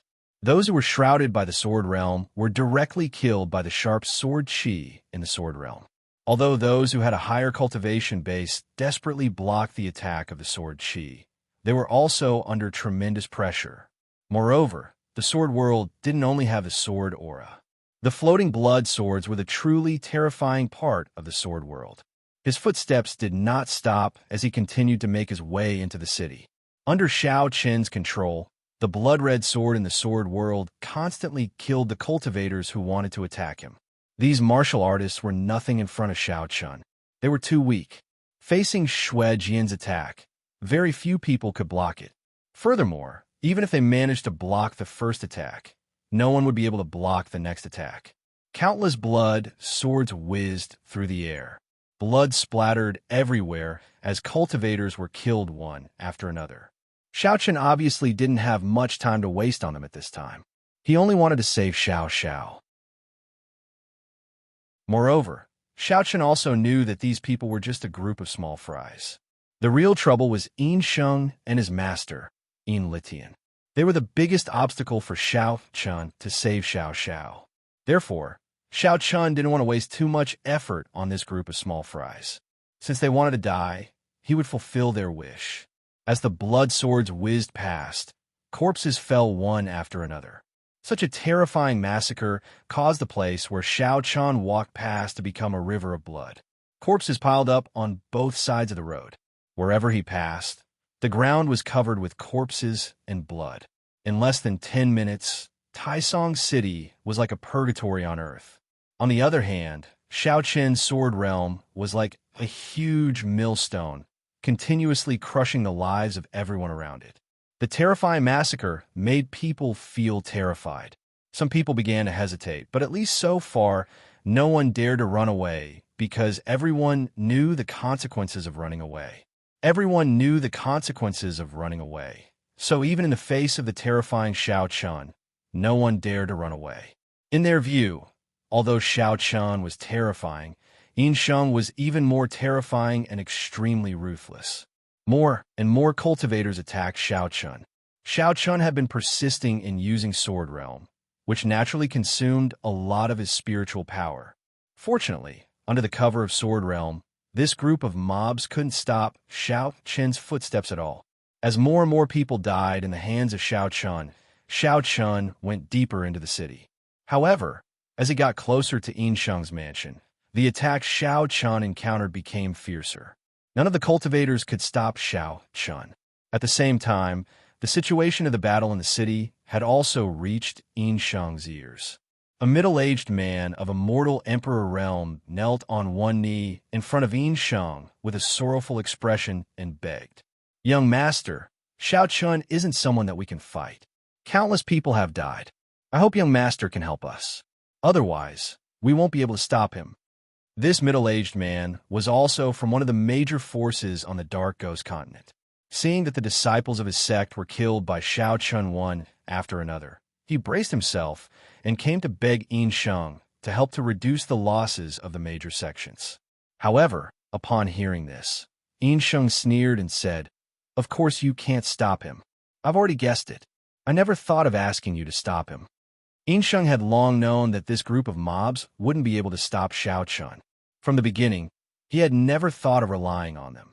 To put it bluntly, the reason why he asked these people to stop Xiao Chun was because he was bored. In Yin Sheng's eyes, the life and death of these ants had nothing to do with him. He wouldn't feel anything no matter how many of them died. Upon hearing Yin Sheng's words, the middle-aged man's eyes turned red. If he still didn't know that Yin Sheng was playing with their lives, he would have lived in vain. The lives of countless people were just a farce in Yin Sheng's eyes. The moment he thought of this, the middle-aged man couldn't hold back his anger.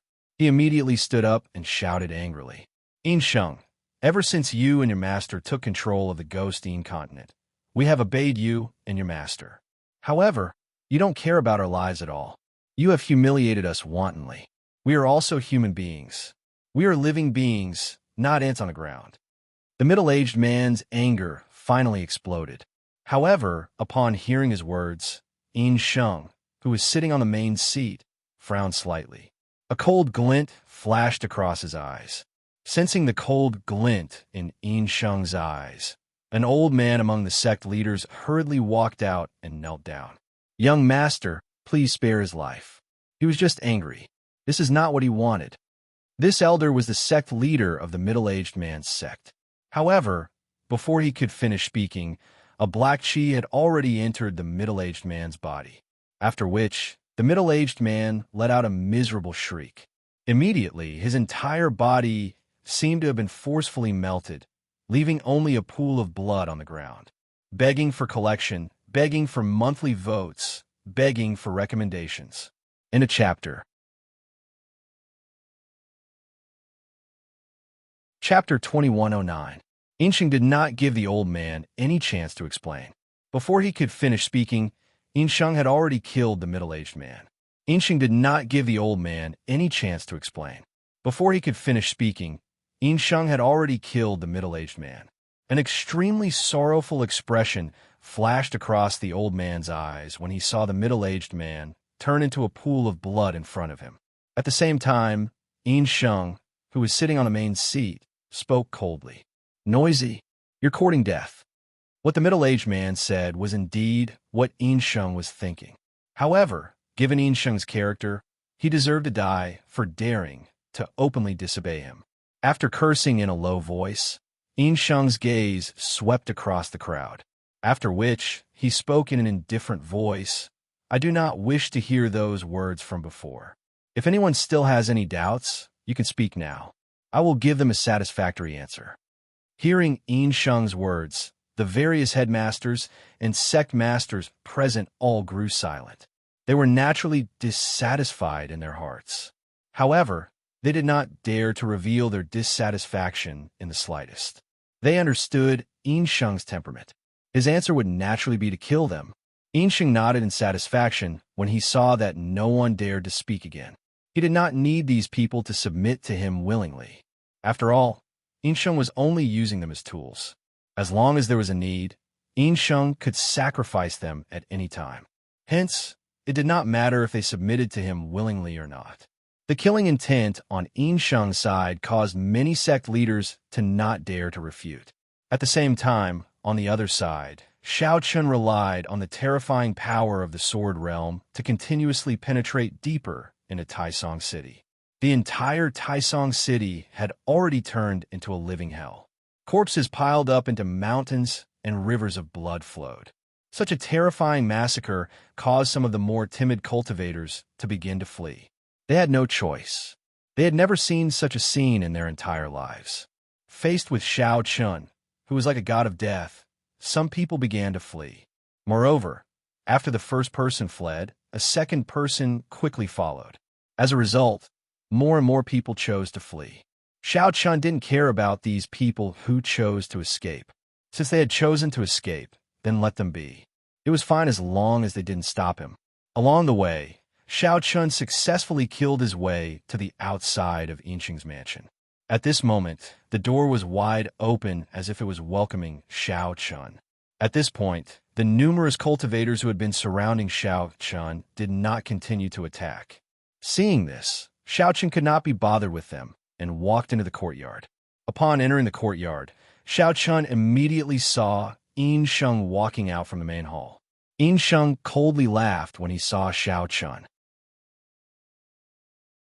"You didn't expect that we would meet again so soon, right? Cut the crap. Where is Xiao Xiao?" Hearing this, Shao Chun coldly replied. Shao Chun had no intention of talking nonsense with Yinsheng. Hearing Shao Chun's cold reply, Yinsheng didn't care. He slowly walked in front of Shao Chun and said with a sneer, "Actually, I've been wondering if there is any fool in this world who would jump into a trap when they know it is. But now, it seems that such a fool does exist in this world." Previously, Yinsheng wasn't sure if Shao Chun would appear. After all, if he were in Shao Chun's shoes, he would definitely not appear if he encountered such a situation. Knowing that it was a trap but still wanting to jump into it, Yinsheng would definitely not do such a foolish thing. However, now that Shao Chun was standing in front of him, Yinsheng had to believe that there really was such a fool in this world who would jump into a trap when they knew it was a trap. Hearing Yinsheng's words, Shao Chun coldly laughed and said, "We have something that you don't." Yinsheng naturally didn't know why Shao Chun was here, nor did he know about the relationship between Shao Chun and Xiao Xiao. Yinsheng was a person who had never had a friend. Moreover, Litian had instilled in him the idea that strength was paramount a long time ago. In order to obtain strength, he would even kill his own parents. How could you expect such a person to go through water and tread on fire for a friend? Shao Chun knew that Yinsheng wouldn't understand why he would jump into a trap when he knew it was a trap. Hearing this, Yinsheng coldly laughed and said, "Forget it. It doesn't matter. Anyway, you are already here. However, if you want to save Xiao Xiao, it would depend on whether you have the ability." Hearing Yinsheng's words, Shao Chun didn't say anything else and directly slashed out with his sword. If he wanted to save Xiao Xiao, he naturally had to break through Yinsheng. Facing Shao Chun's sudden attack, Yinsheng was clearly prepared. He reacted immediately and threw out a punch, fiercely colliding with the tip of Shao Chun's sword. When the two of them collided, the entire courtyard was almost razed to the ground. Many warriors in the surroundings were directly swallowed by the terrifying aftershock and died on the spot. Xiao Xiao, who was living in the backyard, naturally felt the aftershock of such a terrifying and unbridled attack. Xiao Xiao, who was living in the backyard, naturally felt the aftershock as well. She looked in the direction of the front courtyard with a complicated gaze. Because Xiao Xiao's courtyard was protected by the symbol array that Yinsheng had left behind, it wasn't affected much. However, judging from the aftershock, Shao Chun had obviously come. In order to save her, Shao Chun was willing to come to Taisong City alone. This made Xiao Xiao very touched, but at the same time, she was also very worried. Her mood was very complicated. Looking in the direction of the front courtyard, Xiao Xiao softly muttered, "Why did you come, fool?" Xiao Xiao didn't want Shao Chun to take the risk. Unfortunately, Xiao Chun still came in the end. Moreover, he had already started fighting with Yinsheng. Xiao Xiao was worried about Xiao Chun. However, at this time, Xiao Chun already had no way to retreat. He had already started fighting with Yinsheng. After one move, neither of them had the upper hand. After another fight, Yinsheng had clearly learned his lesson this time. He didn't dare to be careless and complacent. Before Xiao Chun could continue to attack, Yinsheng had already taken the initiative to attack Xiao Chun. Holding a long black spear, the spear was like a dragon. His eyes were filled with fighting spirit as he shouted at Xiao Chun. Xiao Chun, this time, I won't do what I did last time. Obviously, Yin Sheng had learned his lesson. In this regard, Xiao Chun also knew that the battle with Yin Sheng this time would be even more stressful. In fact, this was the terrifying thing about supreme talents. In the Great Thousand World, the supreme talents had such a high status. It wasn't because of their strength, but because of their learning ability. Every monstrous genius had a very strong learning ability. After realizing their mistakes, these monstrous geniuses would be able to correct them in a very short period of time and even improve further. This was the terrifying thing about monstrous geniuses. Begging for collection, begging for monthly votes, begging for recommendations. Chapter 21:10. After his previous failure, Xiao Chun knew that Yin Sheng would not make the same mistake again. Although experience could not be made up for in a short period of time, it was easy for Yin Sheng to become arrogant and complacent in battle. This was not something that was difficult for Yin Sheng to change. Therefore, Yin Sheng would definitely not repeat the same mistake as last time. Dense earth terminus chi revolved around the spear. As he thrust it forward, a black dragon roared as it charged toward Xiao Chun. Faced with Yin Sheng's attack, Xiao Chun did not choose to dodge. Instead, he chose to meet it head-on. With a swing of his sword, their attacks collided violently. This was already their second battle. Both of them had a certain understanding of each other. Therefore, the moment they attacked, both of them unleashed their full strength without holding back at all. Yin Sheng's earth terminus body and Xiao Chen's sword body completely erupted at this moment. In an instant, due to their battle, the entire mansion was completely destroyed and turned into ruins. Only the courtyard that Xiao Xiao lived and remained unscathed due to the protection of the formation. Because the entire mansion had been completely destroyed, there were no walls or houses to block the view. Although Xiao Xiao, who was in the courtyard, could not leave the matrix, she could still see Xiao Chun fighting fiercely with Yin Sheng through the matrix. Xiao Zhao's eyes were filled with worry as he watched the intense battle between the two. He was not afraid that Xiao Chun would not be Yin Sheng's match.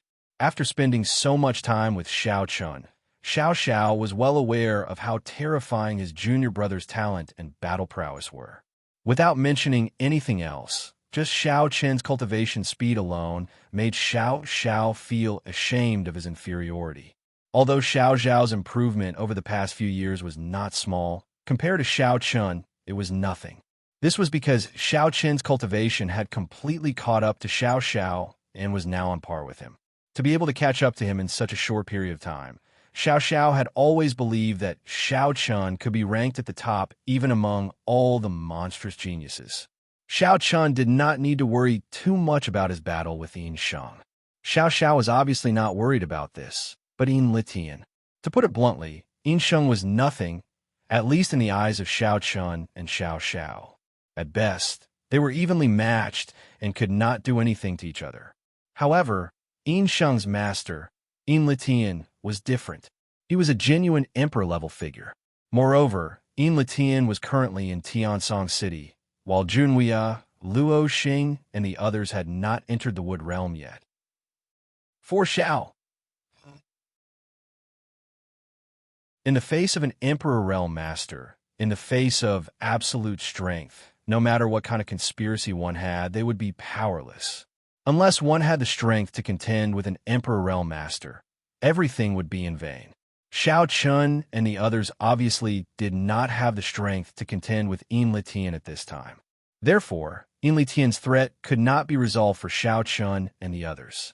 Xiao Xiao didn't know how Xiao Chun was going to rescue him under the nose of Yin Litian.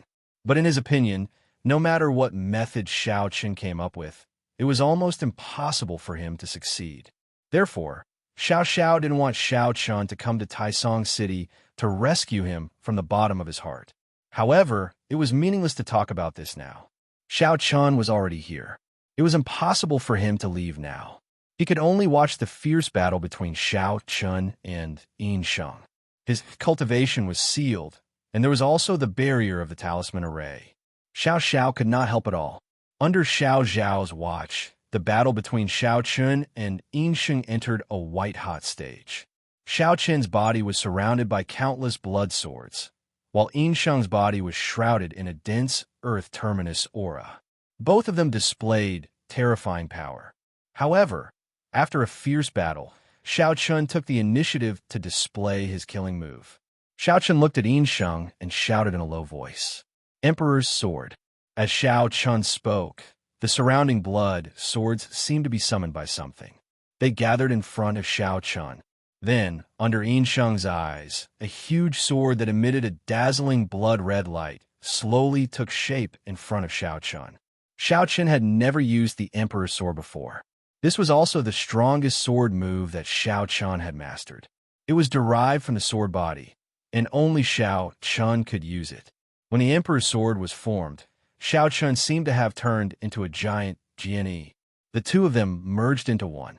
Immediately, the huge blood-red sword attacked Yin Sheng. Facing Xiao Chun's Emperor's Sword, Yin Sheng's expression was no longer calm. His eyes finally revealed a trace of seriousness. Before the attack arrived, the terrifying power had already caused Yin Sheng to feel a chill down his spine. The power of Xiao Chun's attack was definitely not to be underestimated. At the very least, it was enough to kill him. This sword was Xiao Chun's trump card. There was no way to dodge it. If Yin Sheng took it head-on, he did not know what the result would be. Of course, Yin Sheng definitely had his own killing move. In the current situation, Yin Sheng had no choice but to display his killing move to defend himself. Otherwise, he would not be able to block Xiao Chun's Emperor's Sword. Devouring heaven and earth. With a furious roar, the earth terminus energy around Yin Sheng completely erupted. It surrounded the long spear in his hand and continuously gathered. As the spear pierced out, a dense black aura covered the sky. In an instant, the entire sky of Taisong City darkened. It was as if the sun was covered by this dark aura.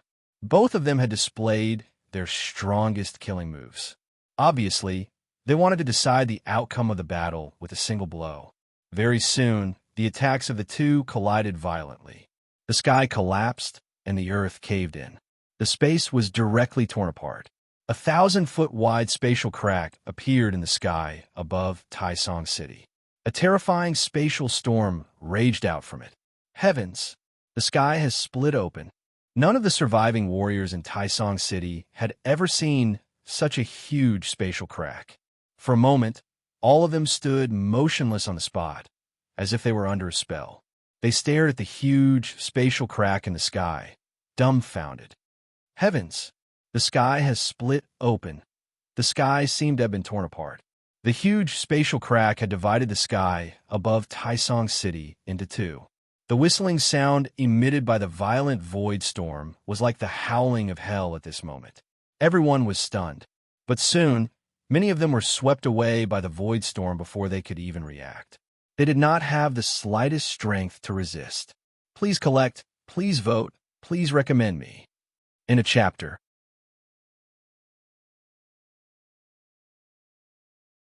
Chapter 2111. Due to the collision between Xiao Chun and Yin Sheng, a 1,000-foot-long spatial crack was torn open in the sky.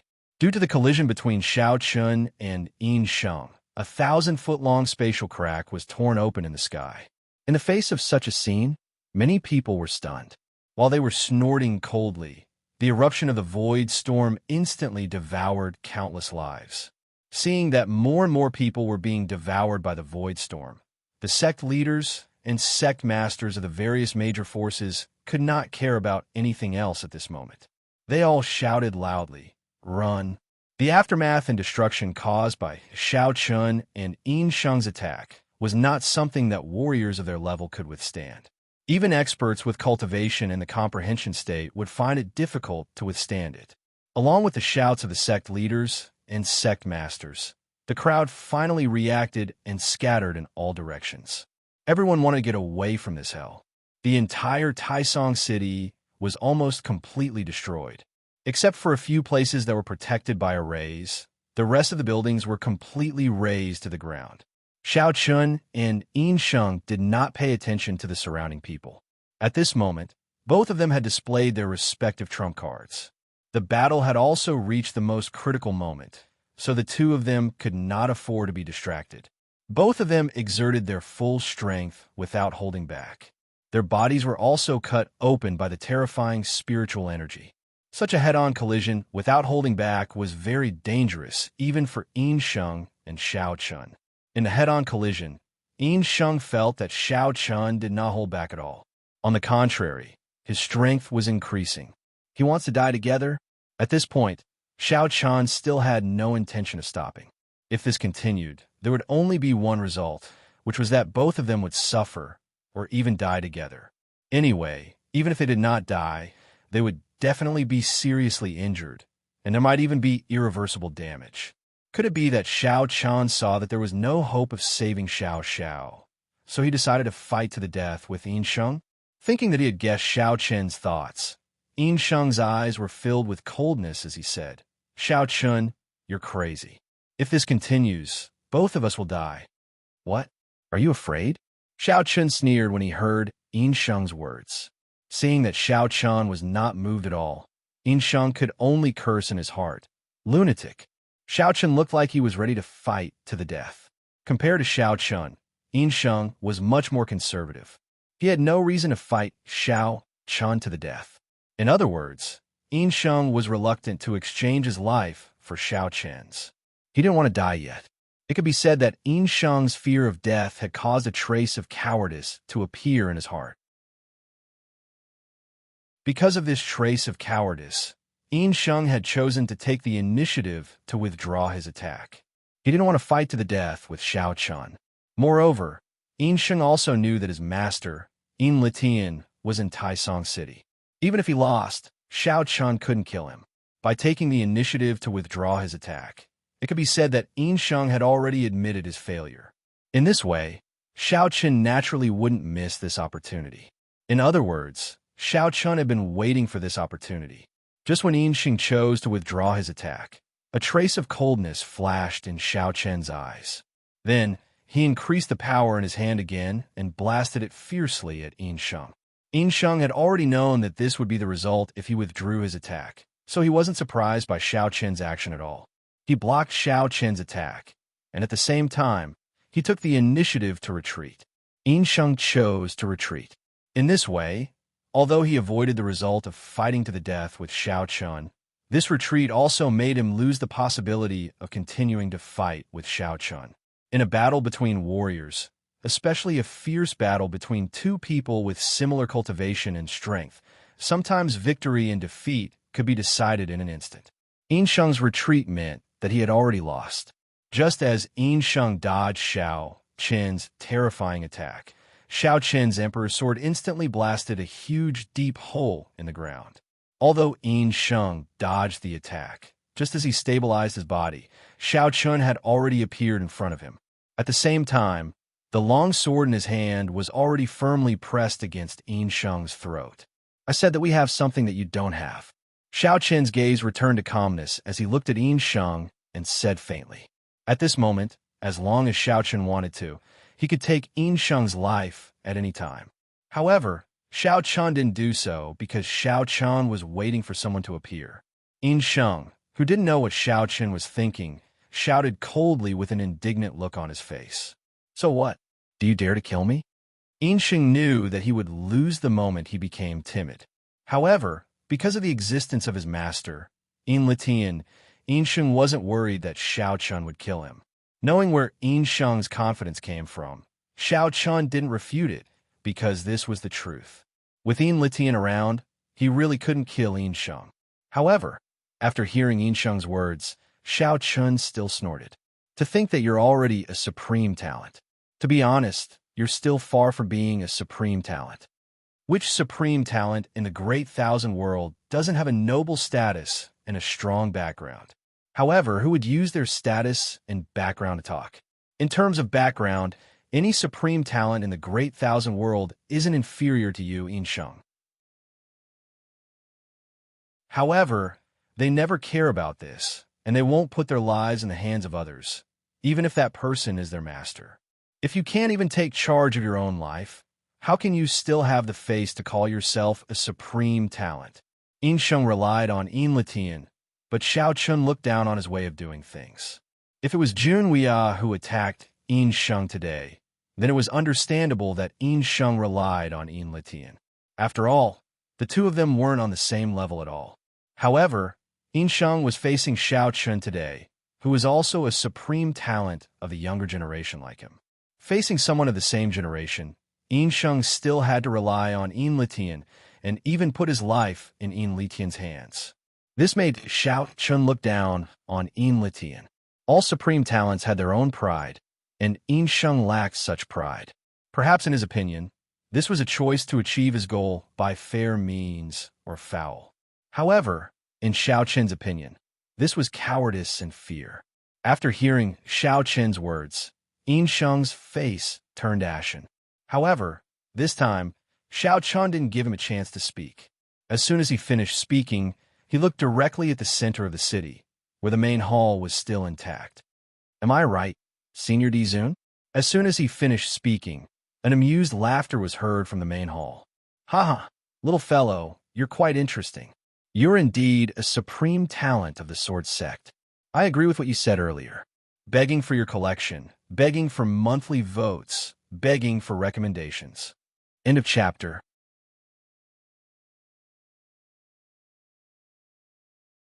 Chapter 21:12. Yin Litian's voice also appeared in front of Xiao Chun.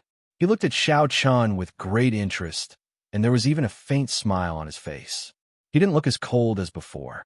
Xiao Chun was facing Yin Litian again, and this time, he was facing him at close range. However, after being scrutinized by Yin Litian for a while, Xiao Chun remained calm. After sizing up Xiao Chun, Yin Litian finally turned to look at Yin Sheng. The smile on his face disappeared, and his voice turned cold as he said, "This little guy is right. You don't deserve to be called a supreme talent yet. You should know that you can only rely on yourself in a battle. It's naive and foolish to put your life in the hands of others." After berating Yin Sheng mercilessly, Yin Sheng didn't dare to say a word in the face of Yin Litian's angry roar. He lowered his head and didn't say a word. Just as Xiao Chun had said, Yin Sheng's performance this time had disappointed Yin Litian. If Yin Sheng's defeat to Xiao Chun was due to his lack of experience and carelessness, then Yin Sheng's defeat this time was entirely due to his own cowardice. Yin Sheng had lost to Xiao Chun because of his cowardice and fear. Otherwise, if Yin Sheng had been like Xiao Chun and fought to the end without fear of death, the outcome would have been different. It was hard to say who would win, but Yin Sheng would not have been defeated by Xiao Chun so easily. In this battle, Xiao Chun had once again taught Yin Sheng a lesson. In order to become a genius, one must not only have extraordinary talent and combat strength, but also have the determination and courage to press forward. In the face of any difficulty or danger, one must have the courage to face it head-on and not choose to run away. After rebuking Yin Sheng, Yin Litian turned to look at Xiao Chun and said indifferently, "Let him go. With me here, you can't kill him." "I know." Yin Litian gestured for Xiao Chun to release Yin Sheng. Upon hearing this, Xiao Chun nodded and released the blood sword in his hand. Yin Sheng was stunned when he saw Xiao Chun let him go so easily. Yin Litian asked curiously, "You let him go so easily? You should know that Yin Sheng is your only bargaining chip. If you let him go, you won't have the right to negotiate with me." Yin Sheng had been in Xiao Chen's hands previously. According to Yin Litian's original plan, Xiao Chun would definitely use Yin Sheng to negotiate with him, such as letting Xiao Xiao, Li Chun, and Dao Ju go. However, Xiao did not hesitate and let Yin Sheng go without hesitation. This was equivalent to giving up his only bargaining chip. Yin Litian was a little surprised by Xiao Chen's decision. That was why he said this. Upon hearing Yin Litian's words, Xiao Chun removed the sword realm and put away the dustless sword. He smiled bitterly and said, "Even if Yin Sheng is in my hands, will you still negotiate with me?" Xiao Chun replied with a question instead of an answer. Yin Litian was taken aback at first, but he soon burst into laughter. "Haha, you little guy. Interesting, very interesting." Xiao Chun's question had indeed hit the nail on the head. Indeed, even if Xiao Chun had Yin Sheng in his hands, Yin Litian wouldn't negotiate with him. This was without a doubt, because Yin Litian was a person who wouldn't be threatened by anyone. Moreover, Xiao Chun also knew that Yin Litian was a person who believed in strength. Anyone who tried to stop him would be killed mercilessly. He would even kill his own clansmen with his own hands. While we care about a mere Yin Sheng, although Yin Sheng was Yin Litian's disciple, it was too whimsical to think that he could use Yin Sheng to force Yin Litian to submit. Xiao Chun knew this from the very beginning. That was why he didn't hesitate to release Yin Sheng. Yin Litian became even more curious about Xiao Chun. He looked at Xiao Chun with a smile and asked, "Aren't you afraid that I'll kill you if you release Yin Sheng? Senior, will you?" Xiao Chun asked again. This time, he did not wait for Yin Litian to speak. He quickly explained, "Don't worry about it. Senior, you captured Xiao Xiao, Li Chun, Dao Ju, and this junior. I'm afraid your purpose is to deal with Senior Li Xiao and the others who are about to arrive. After all, with the four of us in your hands, it's obviously very advantageous to you. Therefore, you won't kill me, right?" Xiao Xiao was captured alive. According to Xiao Chen's guess, Li Chun and Dao Ju shouldn't be in any danger because Yin Litian still needed them alive for the time being. Xiao Chen had seen through Yu Litian's thoughts. Yu Litian wasn't angry at all. Instead, he nodded and smiled with approval. "Not bad, you're right. Haha, I'm getting more and more interested in you. Since that's the case, I don't think I need to say anything else. You should know what to do. Junior naturally understands. However, I still have a request that I hope you can agree to." Xiao Chen nodded and replied. What Yin Litian wanted Xiao Chun to do was very simple. He had to stay in Tai Song City for a period of time and wait for Li Xiao and the others to arrive. Only after they reached a certain agreement with Yin Litian would he release them. To put it bluntly, the four of them were bargaining chips in Yin Litian's hand. He wanted to use them to deal with Li Xiao and the others. Xiao Chun knew what Yin Litian wanted. Similarly, Xiao Chun had his own conditions. Yin Litian didn't refuse this time. He looked at Xiao Chun with a calm smile and said, "Speak." Junior hopes to stay with Xiao Xiao, Dao Ju, and Li Chun. This request doesn't cross your bottom line, right? Xiao Chun said in a neither servile nor overbearing manner. Even if they were to be imprisoned, the four of them had to stay together. This was Xiao Chen's only request. Upon hearing Xiao Chen's request, Yin Litian nodded without hesitation. "Okay, I agree." With that, Yin Litian pointed a finger at Xiao Chun, sealing his cultivation base completely. At the same time, Yin Sheng, who was standing to the side, heard that Yin Litian had agreed to Xiao Chen's request and hurriedly said, "Master." Yin Sheng naturally didn't wish for Xiao Chun and the others to be imprisoned together. He wanted to be alone with Xiao Xiao. However, as soon as Yin Sheng spoke, Yin Litian interrupted mercilessly. "All right, this matter is settled. Don't say anything else. Also, I'm very disappointed in your performance today. Think about it carefully. Please add me to your collection. Please recommend me." End of chapter.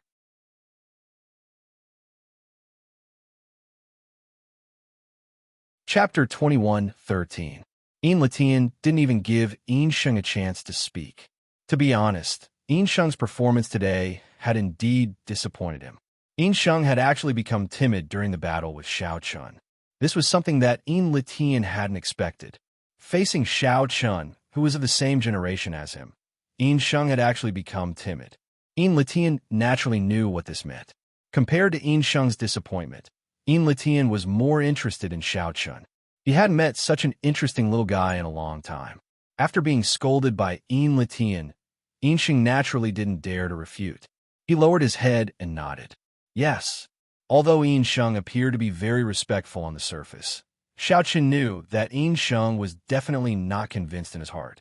However, this had nothing to do with him. Yin Litian agreed to his request. Immediately after, Yin Litian personally led Xiao Xiao out. Together with Xiao Chun, the four of them were sent to the dungeon. Due to the fierce battle between Yin Sheng and Xiao Chun, almost the entire Tiansong City had been turned into ruins.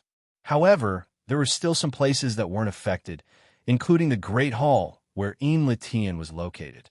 With Yin Li Tian's strength, it wasn't difficult for him to withstand the aftermath of the battle between Xiao Chun and Yin Sheng. He personally led Xiao Chun and Xiao Xiao out of the dungeon. At this time, Xiao Xiao was supporting Xiao Chun with a concerned expression. At the same time, she said in a somewhat reproachful tone, "You knew it was a trap, yet you still came?" Xiao Xiao somewhat blamed Xiao Chun for his recklessness. However, Xiao Chun simply smiled in response and didn't take it to heart. In fact, Xiao Chun had thought about a lot of things before coming to Taisong City, especially about Yin Li Tian. Xiao Chun thought about it over and over again. After confirming that Yin Li Tian's goal wasn't their lives, Xiao Chun rushed to Taisong City.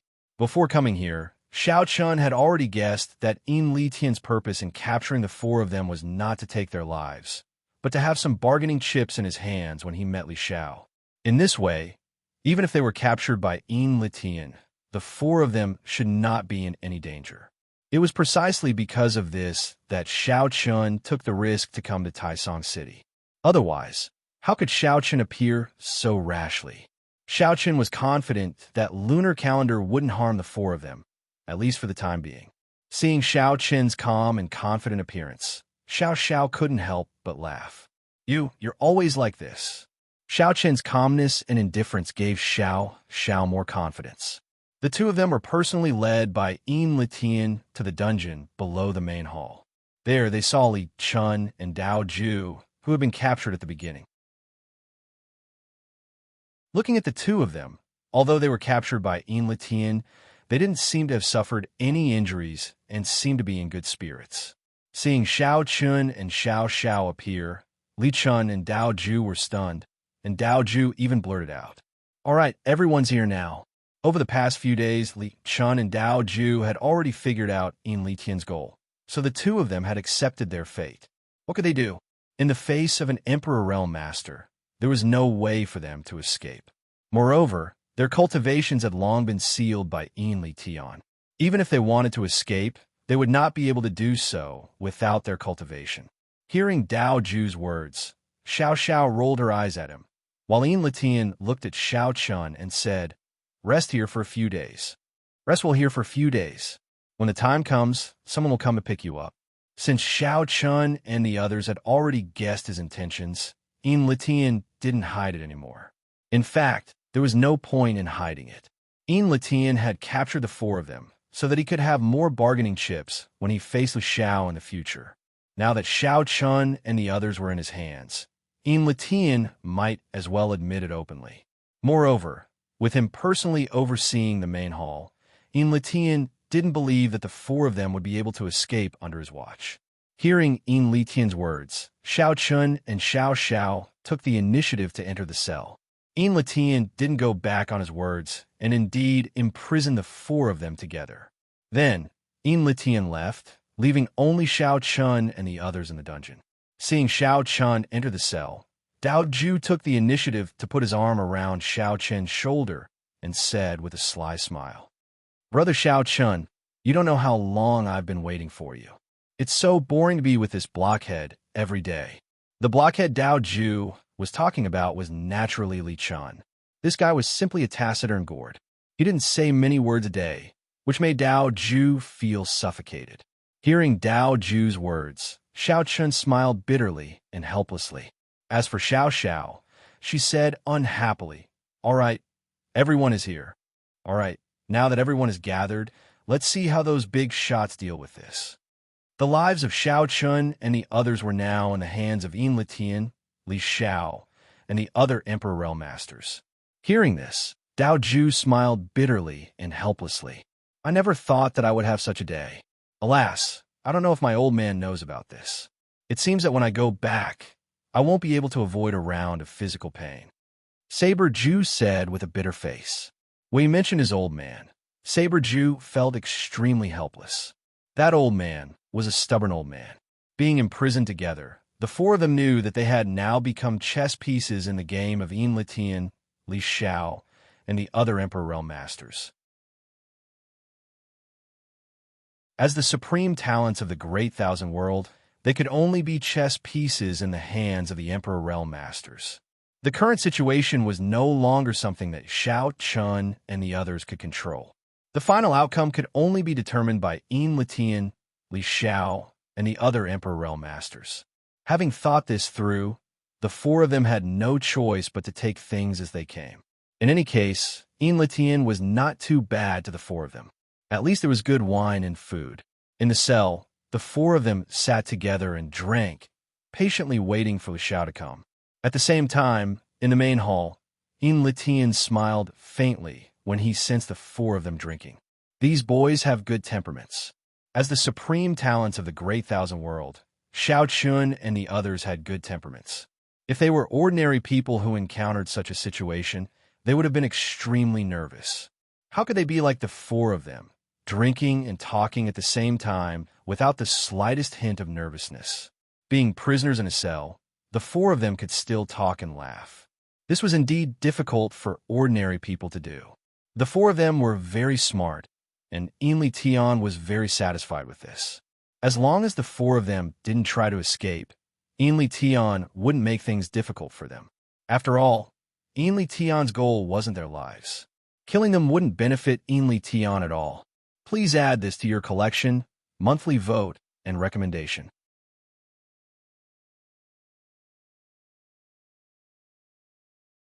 Chapter 21:14.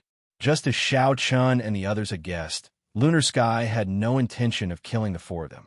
After all, killing the four of them would not benefit Lunar Sky at all. In fact, it might even ruin Lunar Sky's plans. Just as Xiao Chun and the others had guessed, Lunar Sky had no intention of killing the four of them. After all, killing the four of them would not benefit Lunar Sky at all. In fact, it might even ruin Lunar Sky's plans. Considering the background of Xiao Chun and the other three, if he killed them, it would be tantamount to offending Li Xiao, Dao Xiong, Luo Xing, and Jun Wuya, the four emperors, as well as the forces they belonged to. Moreover, Yin Tian and the four of them would not rest until one of them was dead. Therefore, killing Xiao Chun and the other three would only enrage Li Xiao and the other three. It would not benefit Yin Tian at all. Now that Yin Tian had successfully refined the mountain and river diagram, he was thinking about how to establish himself in the Great Thousand World. In this way, he could not afford to offend Li Xiao and the other three. Xiao Chun and the other three had fallen into Yin Tian's hands. Now, he only needed to wait for Li Xiao and the others to arrive.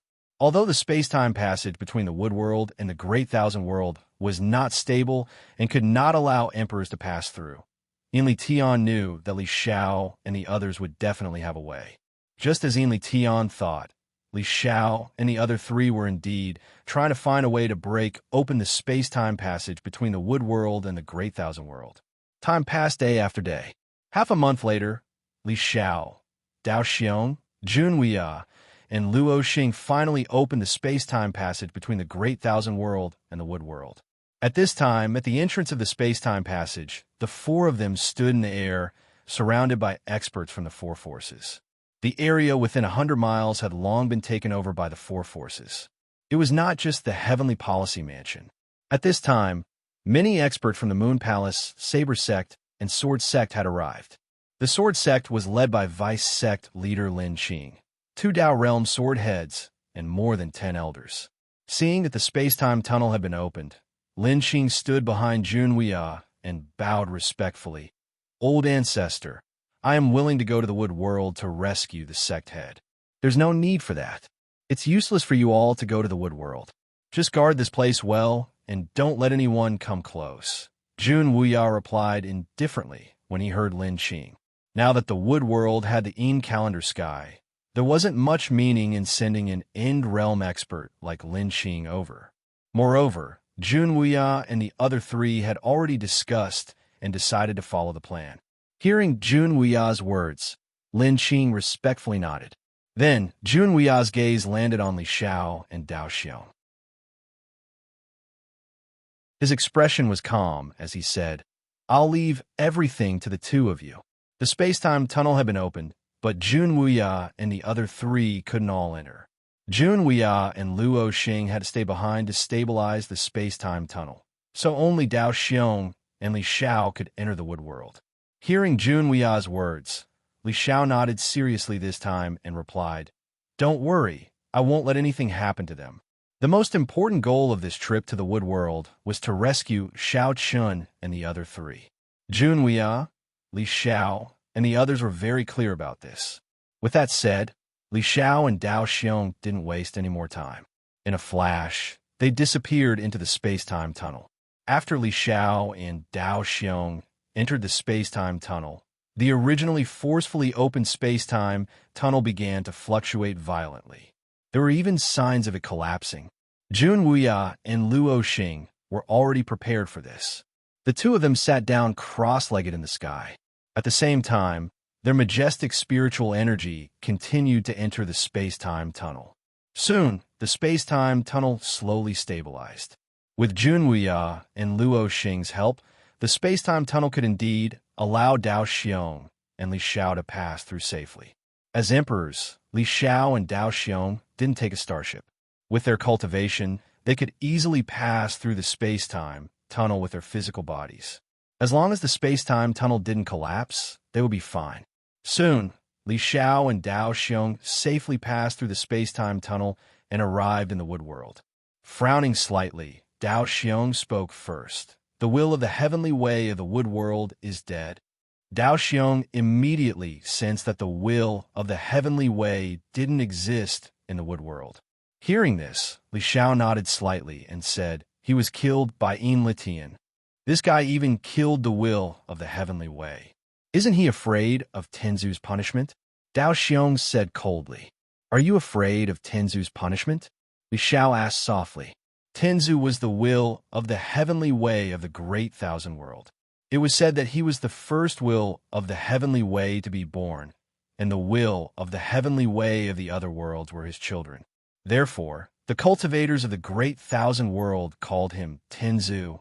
As the will of the heavenly way of the great thousand world, Tenzu's strength was naturally much stronger than the will of the heavenly way of the other worlds.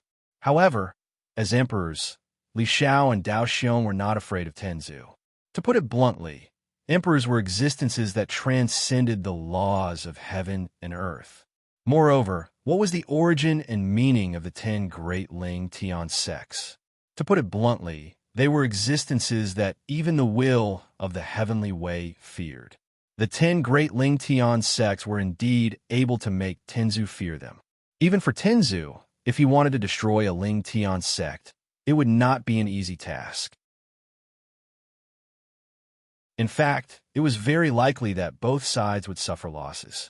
Therefore, Li Xiao said such words.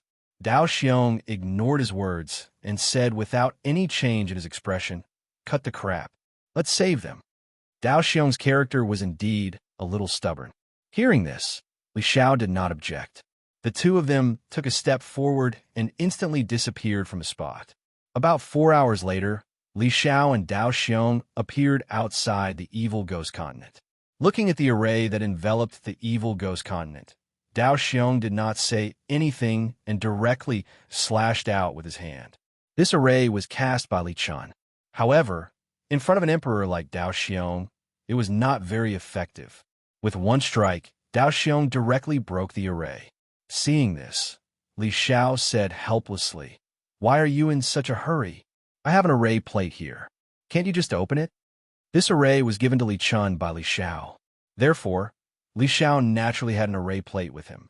Using the array plate, he could completely open the array. Previously, Li Xiao's soul doppelganger had entered the evil ghost continent in this way. However, Dao Xiong did not give Li Xiao any time to use the array plate. Before Li Xiao could speak, Dao Xiong had already forcefully broken the array. Hearing Li Xiao's words, Dao Xiong said indifferently, "I don't have time to waste here. Let's go and save them." "You? Sai, what a pity. The price of this array is not low."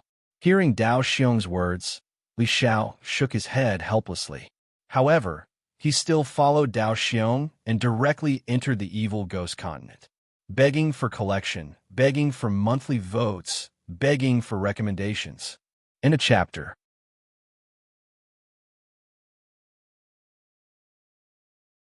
Chapter 21:15. Dao Xiong destroyed the talisman array that enveloped the nether ghost continent with a chop of his hand. Then, the two of them entered the nether ghost continent. Enlitian was naturally the first to notice Li Xiao and Dao Xiong's arrival. The divine consciousness of an emperor was extremely powerful and could easily cover a vast area. For someone like Enlitian, it was not difficult for his divine consciousness to cover half of the dark ghost continent.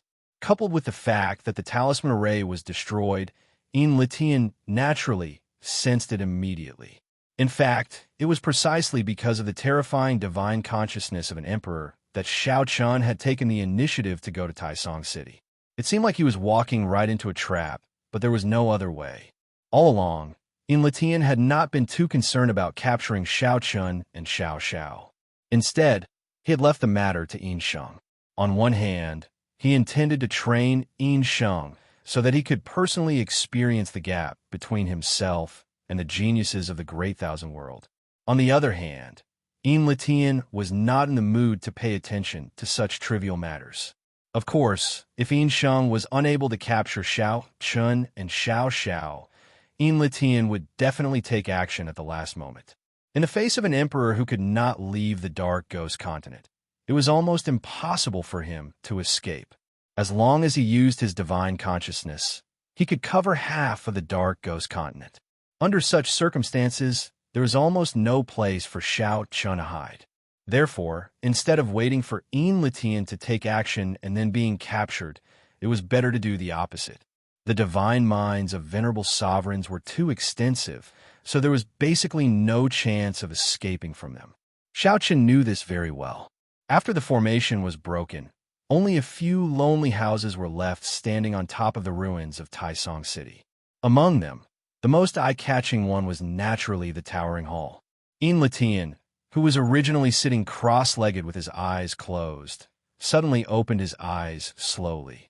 A hint of a smile flashed in his eyes as he whispered softly, "Is he here?" As he spoke, Enlitian slowly rose to his feet and took a step forward. His figure instantly appeared outside the Great Hall. As soon as Enlitian stepped out of the Great Hall, two extremely terrifying auras swept over from afar. It was as though their auras had enveloped an area of several million miles. Yin Sheng rushed to Enlitian's side as soon as he sensed the terrifying presence. These two presences were clearly not weaker than Enlitian's. Yin Sheng was a little shocked. He looked at Enlitian and was about to say something. "Master!" However, he was immediately interrupted by Enlitian. "There's no need to panic." Apart from Enlitian, Yin Sheng had never come into contact with any other Emperor masters, so it was understandable that he was a little nervous. As Enlitian spoke, two figures appeared in the sky. They were none other than Li Xiao and Dao Xiong, who had rushed over from the Great Thousand World. When the two of them appeared, their gazes immediately fell on Enlitian's hand. Li Xiao was the first to speak. "Enlitian, I didn't expect you to fake your death all these years." "Haha, junior brother, you were determined to kill me back then. What else could I have done if I hadn't done so?" Enlitian smiled faintly. "Enlitian, I'm not your junior brother. From the moment you killed my master, our relationship was severed." Li Xiao shouted angrily when he heard Enlitian still address him as his junior brother. After so many years, the two of them finally met again. However, Li Xiao's hatred for Enlitian did not diminish in the slightest. Enlitian's smile did not diminish when he saw Li Xiao's overflowing hatred. However, at this moment, Dao Xiong, who had been silent all this while, shouted coldly, "Cut the crap. Enlitian, where's my son?" Dao Xiong was not interested in the feud between Enlitian and Li Xiao. His only goal was to save his son, Xiao Chun, and the others. When Enlitian heard Dao Xiong's words, he looked at Dao Xiong and chuckled. "So, it's Zongtian Saber Venerable. Don't worry, your son is doing very well." Although Enlitian was not familiar with Dao Xiong, he still recognized him. After all, Dao Xiong was already an emperor in Enlitian's era. After hearing Enlitian's reply, Dao Xiong said in a deep voice, "In that case, let them go."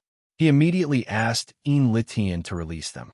However, Enlitian shook his head and rejected Dao Xiong's request without even thinking about it.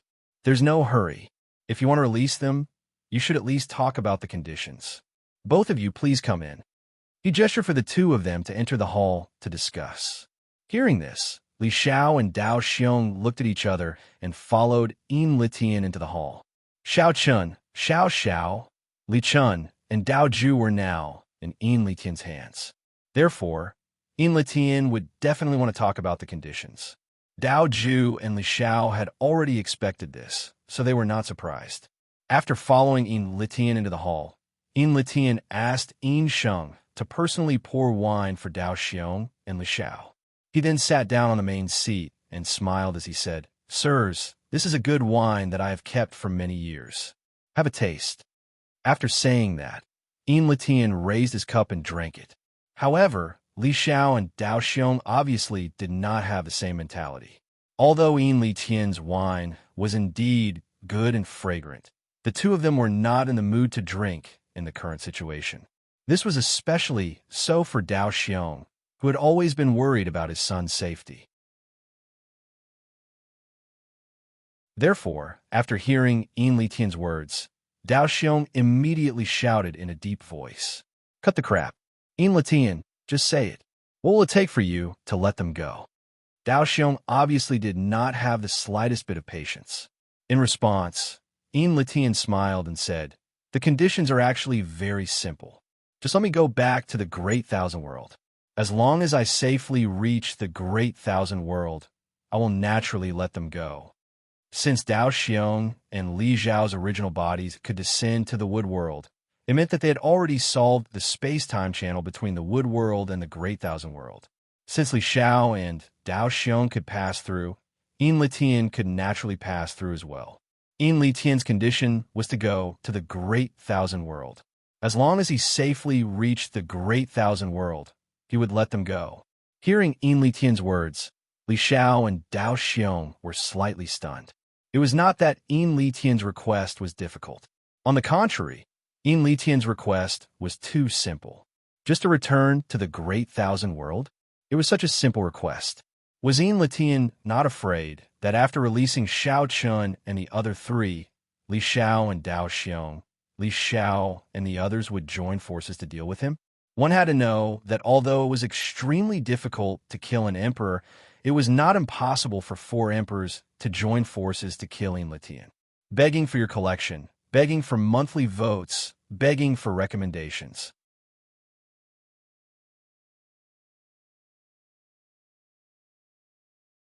Chapter 21:16. Yin Litian's request was simply to return to the Great Thousand World. Both Li Xiao and Dao Xiong were surprised by this. They thought that Yin Litian would ask for something more difficult, but they did not expect his request to be so simple. Yin Litian's request was simply to return to the Great Thousand World. Both Li Xiao and Dao Xiong were surprised by this. They thought that Yin Litian would ask for something more difficult, but they did not expect his request to be so simple. Seeing that both of them were surprised, Yin Litian smiled and said, "Why? Is it a simple request? I don't think you have a reason to reject it, right?" Yin Litian knew that his request was simple, and Li Xiao and Dao Xiong had no reason to reject it. Hearing this, Li Zhao's eyes were still cold. He looked at Yin Litian coldly and said, "The request is simple, but can you guarantee that you will let them go when we reach the Great Thousand World?" "Of course. Since we're already in the Great Thousand World, why would I keep those 4 little fellows around?" Yin Litian nodded with a smile. They could not guess what Yin Litian wanted to do. Now, that Yin Litian was heading to the Great Thousand World, it would not end well. At the very least, Li Xiao would not let him go.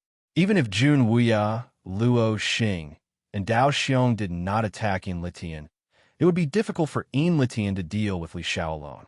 After all, Yin Litian was alone, and Li Xiao was the palace master of the Heavenly Policy Palace. Yin Litian would not be able to deal with Li Xiao if he was hunted down by Li Xiao. They could not guess what Yin Litian was thinking, but since things had come to this, Dao Xiong and Li Xiao could only agree to Yin Litian's request for the time being and allow him to go to the Great Thousand World. Seeing that both of them nodded, Yin Litian raised his cup and smiled. "In that case, let's go." With that, Yin Litian drained his cup and reached a consensus. Soon, Xiao Chun and the other three were brought out of the dungeon by Yin Litian. Outside the hall, Li Xiao and Dao Xiong finally saw the four of them. Judging from their appearances, Yin Litian didn't make things difficult for them.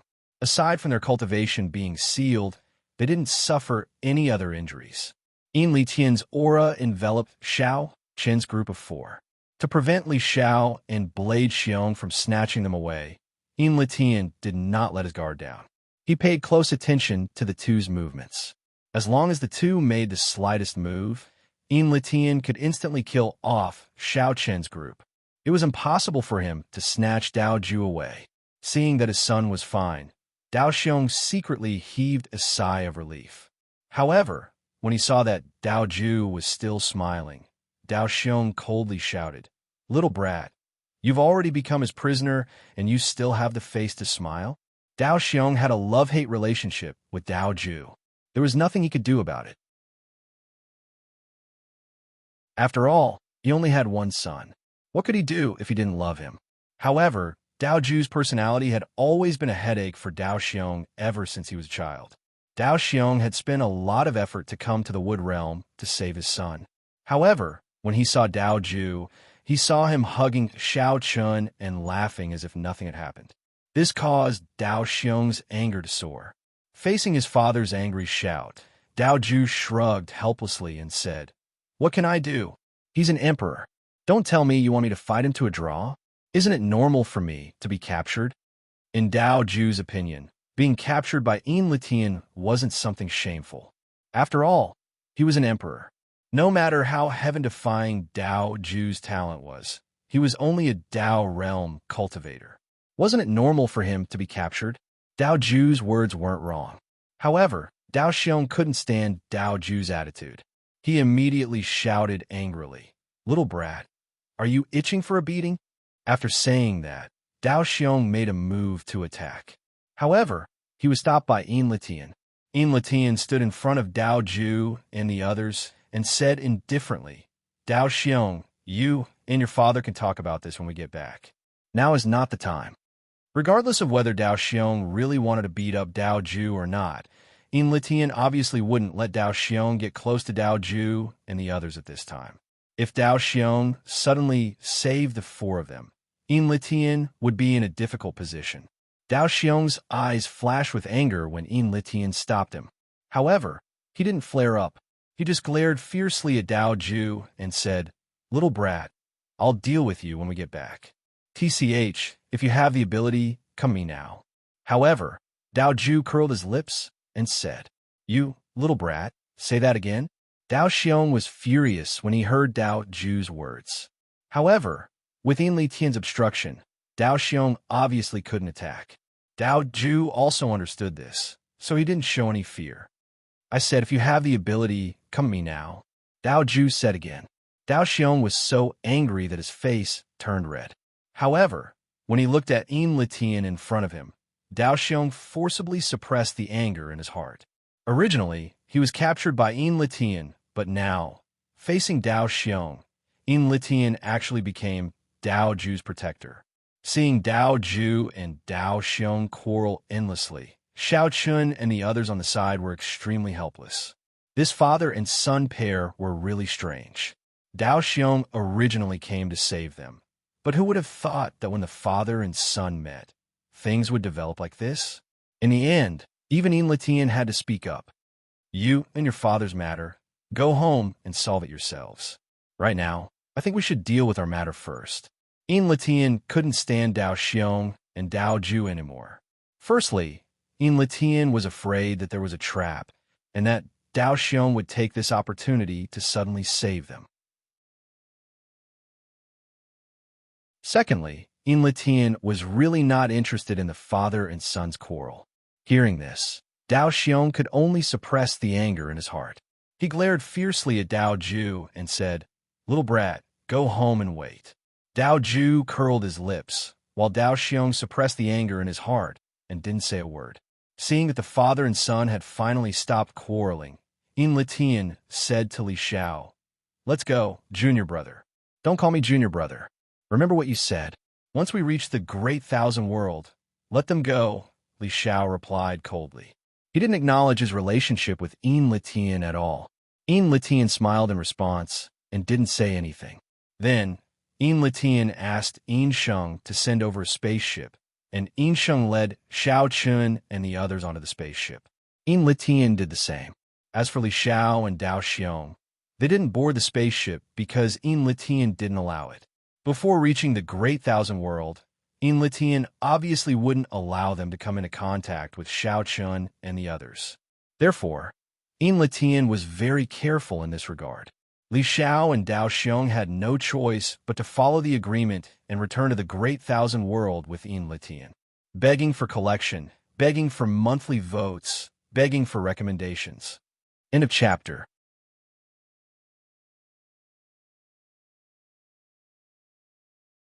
Chapter 21:17.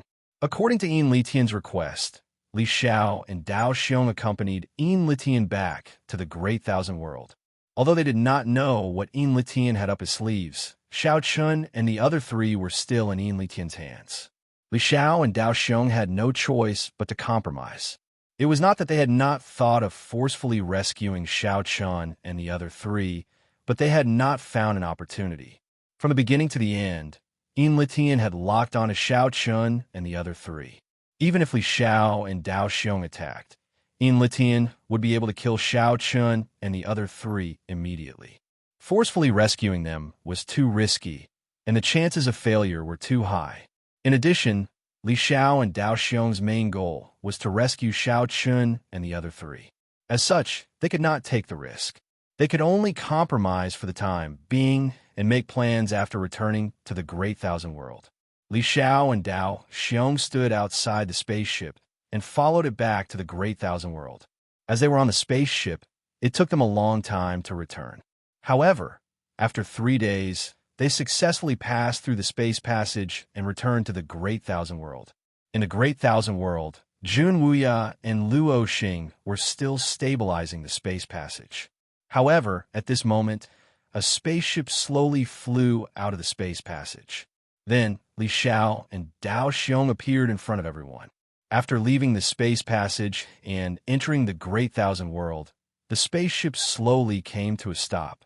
Li Xiao and Dao Xiong came to Jun Wuya and Luo Xing and briefly explained the situation to them. When they heard that Enlitian's request was to return to the Great Thousand World, Jun Wuya and Luo Xing were confused. At this moment, everyone looked at the spaceship.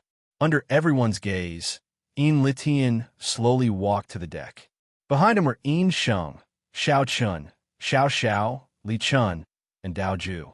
Seeing that Xiao Chun and Xiao Xiao were fine, Jun Wuya and Luo Xing secretly heaved a sigh of relief. At this moment, Dao Ju spoke first. Enlitian, can you let them go? They had already arrived at the Great Thousand Realms as promised. Dao Xiong signaled Enlitian to release them. Hearing this, Enlitian smiled and said, naturally. Dao Xiong, Jun Wuya, Luo Xing, and Li Xiao were stunned when they saw Enlitian agree to let them go so easily. They couldn't believe that Enlitian would agree so easily. One had to know that there were 4 emperors present, and the only trump card in Enlitian's hand was Xiao Chun and the other 3. If he let Xiao Chun and the other 3 go, Enlitian would have nothing else that could threaten Li Xiao and the other 3 emperors. When the time came, Enlitian would be besieged by the 4 emperors. However, Enlitian didn't seem to be afraid of Jun Wuya and the other 3. He looked around and didn't seem to care about the experts of the 4 forces at all. Enlitian said with a faint smile on his face, "The Great Thousand Realms is still so attractive after so many years. It's no wonder that people from countless worlds want to go to the Great Thousand Realms. It's indeed a place for heroes." After so many years, Enlitian seemed to be in a good mood when he returned to the Great Thousand Realms. In his eyes, the Great Thousand Realms was his true stage. Hearing Enlitian's exclamation, Li Xiao said impatiently, "Cut the crap. Let them go." Li Xiao urged Enlitian to let them go. Enlitian smiled and said, "Junior brother, you're still so impatient." He looked completely relaxed, as if Jun Wuya and the other 3 emperors in front of him weren't a threat to him at all. Letian didn't go back on his words. He waved his hand gently, and a gentle force immediately dragged Shao Chun and the other three emperors over to Jun Wuya and the other three emperors. Letian released the four emperors without any hesitation. Jun Wuya and the other three emperors were still in disbelief when they saw Shao Chun and the other three emperors return to their side. Letian didn't go back on his words. Of course, this was normal. After all, Letian's original intention wasn't to offend Jun Wuya and the other three emperors. Therefore, Letian had never harmed Shao Chun and the other three emperors. There was no need to mention Li Shao. After all, Li Shao and Letian were mortal enemies due to the incident with Emperor Mingfeng. However, Jun Wuya, Luo Xing, and Dao Xiong had no enmity with Letian. Even when the Ghost Clan and the Heavenly Policy Mansion fought fiercely, Jun Wuyuan and Luo Xing didn't take any action. Therefore, Letian returned Shao Chun and the other three emperors to Jun Wuya and the other three emperors unharmed. He was planning for the future. As promised, Jun Wuya released Shao Chun and the others. At this moment, Jun Wuya stood in front of Shao Chun to protect him. He looked at Letian and said indifferently, "You spent so much effort just to return to the greater world?" "That's right. Otherwise, I wouldn't have to kill the heavenly way of the wood world." Letian smiled. The will of the heavenly way of the wood world? When Jun Wuya and the other three emperors heard this, their expressions changed. They finally realized that Letian's goal from the beginning was to return to the Great Thousand Realms. Back then, Letian faked his death and escaped to the wood world to avoid Li Shao. He even destroyed the space-time passage between the wood world and the Great Thousand Realms. Now, Letian had successfully refined the mountain river diagram and wanted to return to the Great Thousand Realms. However, the space-time passage between the two worlds had just been formed and couldn't allow Letian to pass through. As a result, Letian had to wait for the space-time passage to stabilize if he wanted to return to the Great Thousand Realms. However, this wait was very long, and he might not be able to return to the Great Thousand Realms even after hundreds of years. Therefore, Letian killed the will of the heavenly way of the wood world. It was only now that Jun Wuya and the other three emperors understood Letian's intention of killing the will of the heavenly way of the wood world. If the will of the heavenly way of the wood world still existed, then even if Jun Wuya and the other three emperors took action, they wouldn't be able to open the space-time passage between the wood world and the Great Thousand Realms. This was because the will of the heavenly way of the wood world wouldn't allow it. When the time came, he would definitely destroy it from the other side of the space-time passage. Therefore, in order to allow Jun Wuya and the other three emperors to open the space-time passage, Letian killed the will of the heavenly way of the wood world. This way, no one in the wood world would be able to stop Jun Wuya and the other three emperors. Jun Wuya smiled bitterly when he thought about how he had been tricked by Letian from the beginning. However, Li Shao, who was beside him, said with murderous intent, "After saying so much and spending so much effort, you just want to go to the Great Thousand Realms. However, what can you do? Although you have returned to the Great Thousand Realms, your death is not far away. Letian, you killed Master back then. It's time for you to pay your debts. Begging for your collection, begging for monthly votes, begging for recommendations."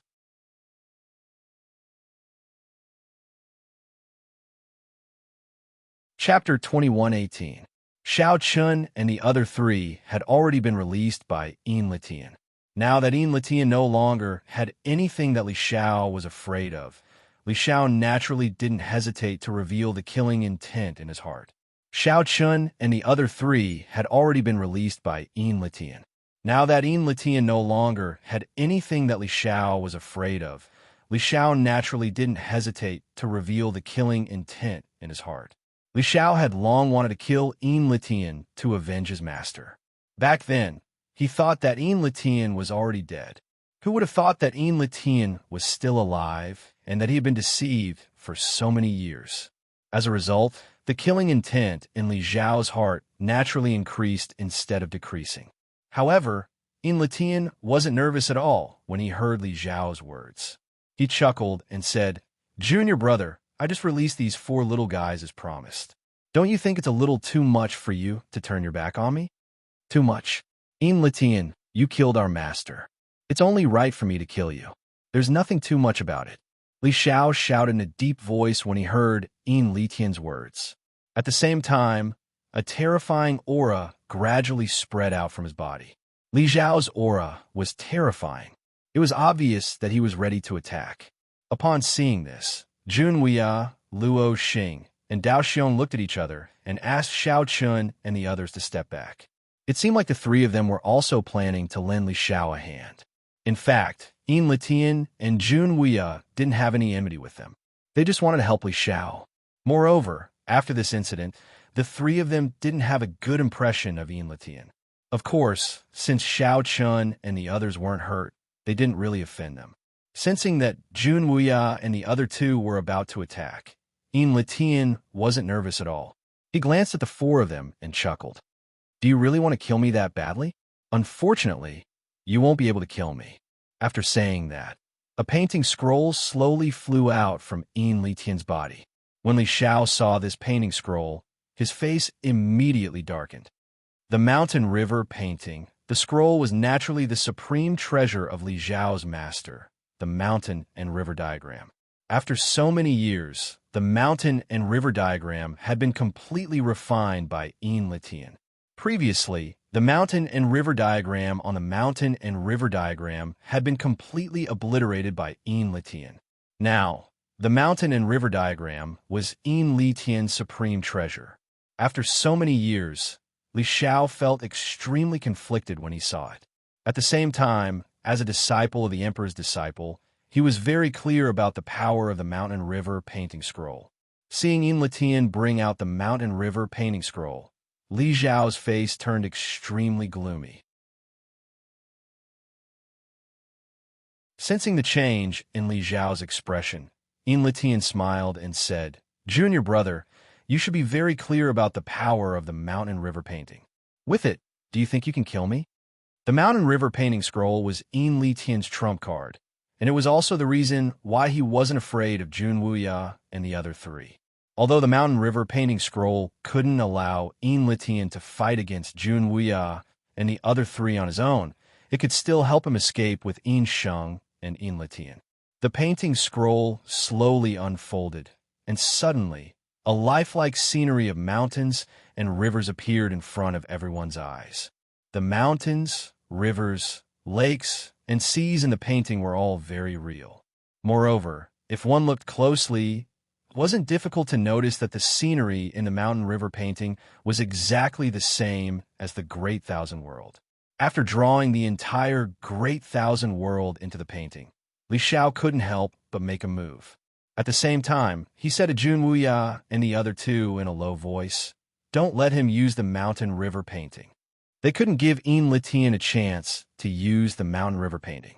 However, as soon as Li Xiao finished speaking, the mountain river painting scroll completely unfolded.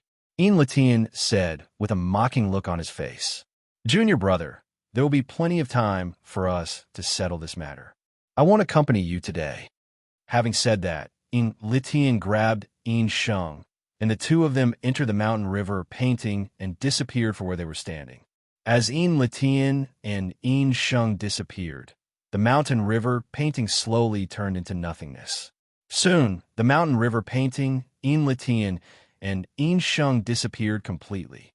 This was the first terrifying thing about the mountain river painting, which was that it could teleport people. Just like the spatial compass, the mountain river painting could also teleport people. However, compared to the spatial compass, the teleportation ability of the mountain river painting was obviously more heaven-defying. First of all, the mountain river painting could teleport people more than one person. Moreover, using the mountain river painting, one could teleport to almost any place in the Great Thousand World. As long as it was a place drawn in the mountain river painting, one could reach it in an instant through the mountain river painting. This alone was enough to show how terrifying the mountain river painting was. It was simply a life-saving artifact. With the mountain river painting, one's life was almost guaranteed. It was no wonder that Letian wasn't nervous, even when facing Jun Wuya and the other three sovereigns. With the mountain river painting, Letian was confident that Jun Wuya and the other three wouldn't be able to stop him. Letian didn't even have the chance to make a move. In front of Jun Wuya and the other three, Letian left with Sheng in a relaxed manner. In the face of Letian's departure, Li Xiao was undoubtedly the angriest. His eyes were full of anger. In this world, other than Letian, Li Xiao was probably the most familiar with the mountain river painting. From Letian's actions just now, Li Xiao was sure that Letian had completely refined the mountain river painting after so many years. In this way, it would be even more difficult to kill him in the future. Letian. Li Xiao gritted his teeth and shouted. Upon hearing Li Xiao's words, Jun Wuya and the other two felt helpless. The three of them had heard of the mountain river painting. Now that they had seen the ability of the mountain river painting with their own eyes, even Jun Wuya couldn't help but sigh. The mountain river painting is indeed a heaven-defying treasure. Letian left. Perhaps he knew from the beginning that this would be the outcome. With the mountain river painting, Letian wasn't afraid of being surrounded by Jun Wuya and the other three because he wouldn't give them a chance to make a move. Jun Wuya, Luo Xing, and Dao Xiong didn't feel much about Letian's departure. Only Li Xiao was furious. They didn't know where Letian had gone. With the mountain river painting, Letian had the ability to go to any corner of the Great Thousand World. It would be very difficult to find him now unless he jumped out himself. Without staying for too long, Dao Xiong quickly left with Dao Ju. Jun Wuya and Luo Xing stayed behind because Xiao Chun and Xiao Xiao still needed to borrow the Heavenly Policy Mansion's Heavenly Policy secret realm. Looking at Li Xiao, who was still furious, Jun Wuya tried to persuade him. All right, this matter will be resolved one day. You and Letian will have a battle in the future. It's useless to think too much now. Begging for your collection, begging for monthly votes, begging for recommendations.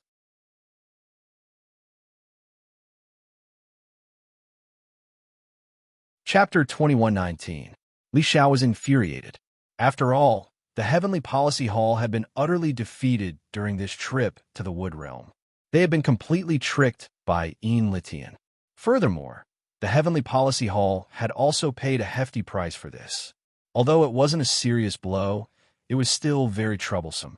The four Dao Realm Elders had indeed made Li Xiao's heart ache. However, the real trouble was the numerous martialists who had come to participate in the assessment. Many of these people were disciples of some large family clans. Although the strength behind them couldn't pose any threat to the Heavenly Policy Hall, the Heavenly Policy Hall definitely had to give them an explanation for the deaths of so many people in the Wood Realm. To put it bluntly, this explanation was also compensation. Li Xiao snorted coldly. His face was gloomy and a cold light flickered in his eyes. However, after hearing Jun Wuya's words, he still nodded and said, "Let's go. We'll talk when we get back." Just as Jun Wuya had said, Letian had already escaped.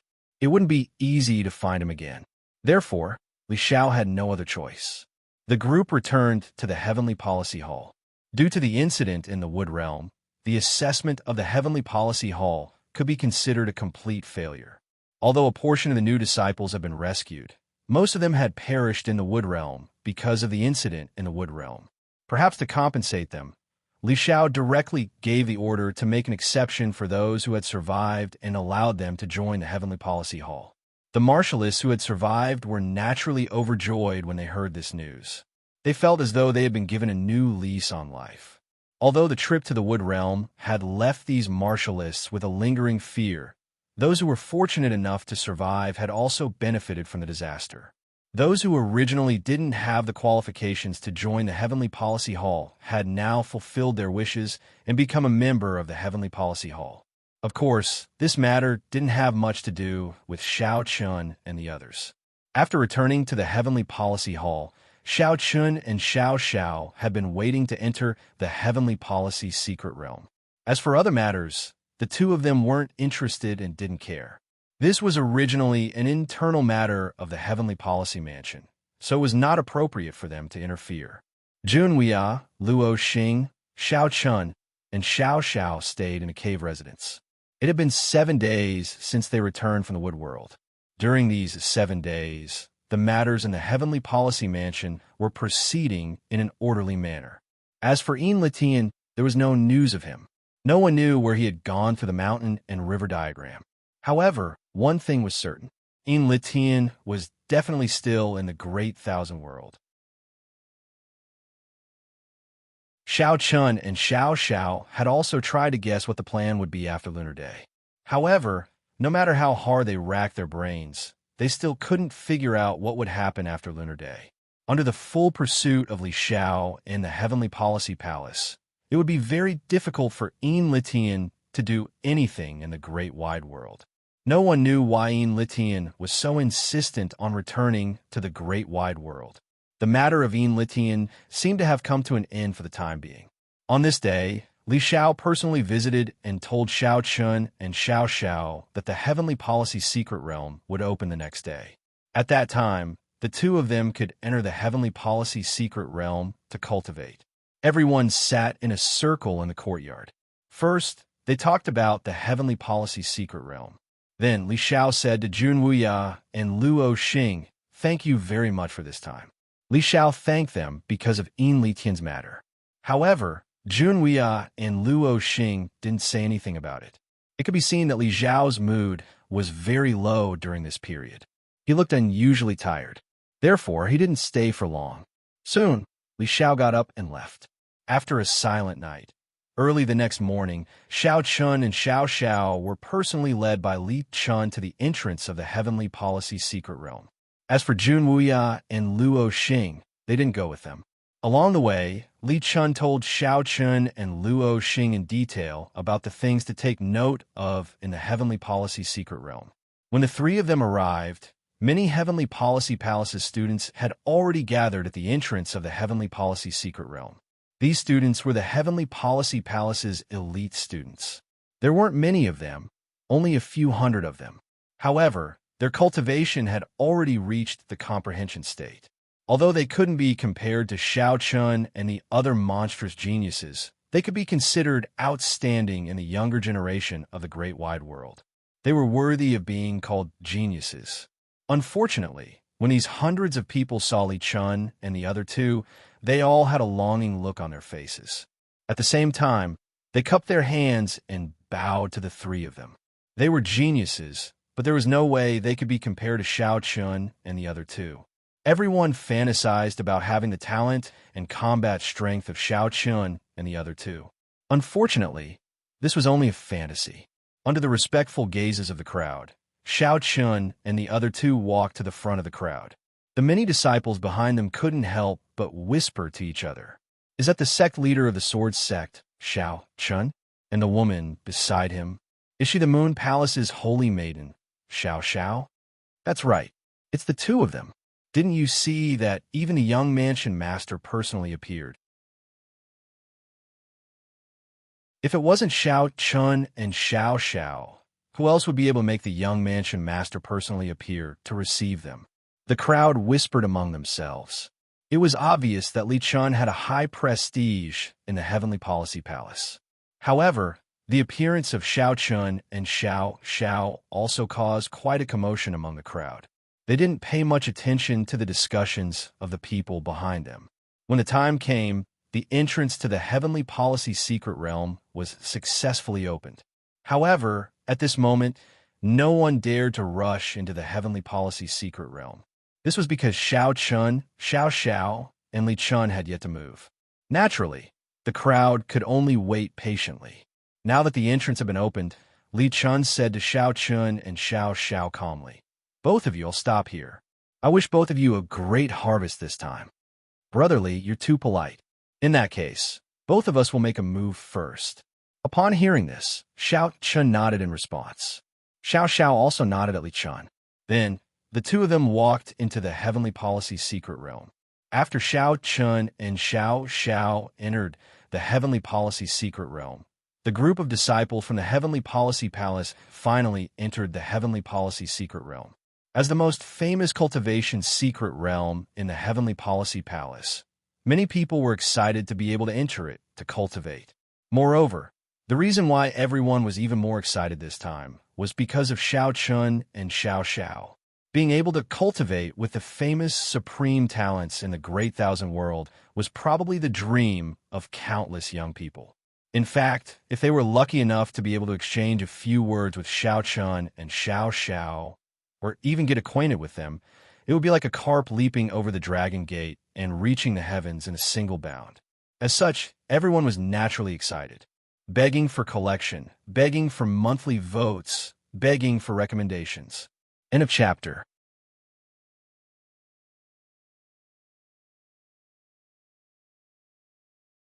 Chapter 21-20.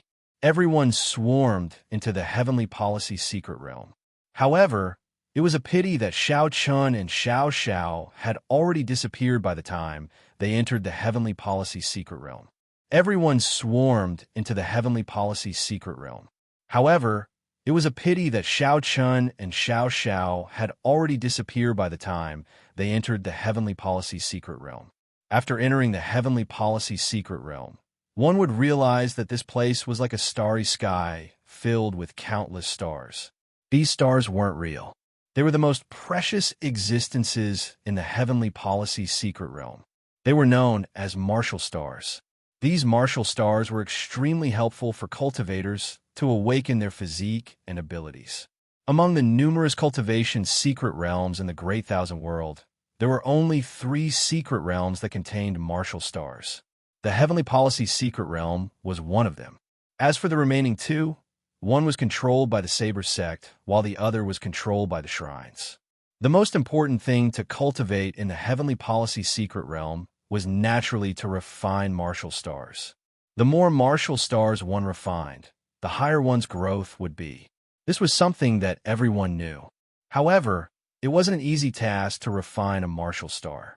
The martial star contained a very special power. During the initial stage of refining, one would experience an illusion. In the illusion, one had to defeat an illusion beast in order to continue refining. Once one was defeated by an illusion beast, one's soul would be injured. Then, one wouldn't be able to refine a new martial star. Based on the size of the martial star, there were strong and weak illusion beasts in the illusion. The strong ones could even rival an end realm expert. Everyone had a clear understanding of the Heavenly Policy Secret Realm before they entered. Hence, they weren't too surprised when they saw so many martial stars in the Heavenly Policy Secret Realm. On the contrary, many of them started to search for suitable martial stars to refine. At the start, everyone started from the smallest martial star. After all, if they were defeated by the illusion beasts in the environment right from the start, then this trip to the Heavenly Policy Secret Realm would naturally end in failure. Obviously, no one was willing to accept such an outcome. Starting from the smallest martial star, the refining process would be much more stable. However, even though they were very careful, several dozen of the elite students who had entered the Heavenly Policy Secret Realm failed in the end. Unable to defeat even the weakest phantasmal beast, the originally dazed students suddenly spat out mouthfuls of blood. Then, their faces instantly turned pale, and their eyes were filled with unwillingness as they said, "Damn it, he actually has a comprehension stage cultivation." Even the weakest martial stars Phantom Beast had the cultivation of the comprehension state. This really shocked everyone. Moreover, although the battle was carried out in the Phantom Realm, they would still have to pay a heavy price if they lost, especially if they couldn't continue to refine other martial stars. This was a fact that everyone found hard to accept. Some of the people who failed were extremely unwilling. It was extremely difficult for them to obtain a chance to enter the Heavenly Book's secret realm. If they failed like this, no one would be able to accept it. Therefore, under such circumstances, some people chose to take the risk. Clearly, they had failed in their first attempt. Logically speaking, they shouldn't be able to continue refining martial stars. However, these people didn't have any intention of stopping. They were already prepared to give it a try. a student who had already failed came in front of another martial star. Just as he was about to refine it, another person beside him spoke up to stop him. Are you crazy? You have already failed. Your soul is severely injured, and you still want to refine it? Do you want to die? This disciple spoke up to stop him. Under the situation where one soul was severely injured, if he still insisted on refining the martial star, he was definitely courting death. This was because, according to past experience, even an end-realm expert wouldn't be able to withstand 2 consecutive soul injuries. Even an end-realm expert wouldn't be able to withstand it, let alone a comprehension state expert. Therefore, in the process of refining a martial star, once one failed, they could only choose to retreat. Unfortunately, facing the obstruction, this student's eyes were red as he said, "I don't need you to care. This time, I will definitely break through my physique. Do you want to die?" Hearing this person coldly shouted. Then, he stretched out his hand to pull this student. Unfortunately, this student had already lost his mind. After waiting for such a long time and paying an unimaginable price, he finally had the chance to enter the heavenly policy secret realm. However, if he gave up without obtaining anything, how could this student be willing to accept it? Therefore, facing the obstruction of others, this student didn't care and directly flung away his companion's arm. Then he grabbed the martial star in front of him and roughly refined it into his body. After the martial star was refined into the student's body, the student's eyes quickly became lifeless. However, not long after, at most a few dozen breaths of time, the student suddenly spat out a mouthful of fresh blood. Soon after, his eyes lost their luster. His physical body was unharmed, and there wasn't even a trace of injury. However, his entire person didn't have any signs of life. It was obvious that this student had still failed in his second battle with the illusory beasts. Seeing this student die, the companion who tried to stop him was stunned. Then, he hurriedly held onto his body and continuously shouted, as if he wanted to use this to wake this student up. Unfortunately, no matter how he shouted, this student remained indifferent. At this moment, another person came before this person and said with a sorrowful expression, "It's useless." After being heavily injured by the illusory beast twice, his soul has already collapsed. There's no saving him. This person's soul had already completely collapsed. Although his physical body was still there, it was only an empty shell. He was completely dead. Even a golden immortal would find it difficult to save him. Within the heavenly policy secret realm, one had to act according to one's ability. Once one failed, one could not continue to refine a martial star. Otherwise, one would definitely die. This was something that the elders of the heavenly policy mansion had always emphasized. Unfortunately, because this student was unwilling to give up, he paid with his life in the end. After this student's soul was shattered and he died, the other students who had failed in their first attempt were also unwilling to give up and wanted to try again. However, now no one dared to do so. Perhaps before, they still had some hope that if they failed the first time, they would be able to succeed the second time. However, now that the reality was in front of them, naturally no one dared to try again. They could only choose to obediently withdraw from the heavenly policy secret realm and reluctantly give up this opportunity. Begging for collection, begging for monthly votes, begging for recommendations. End of chapter.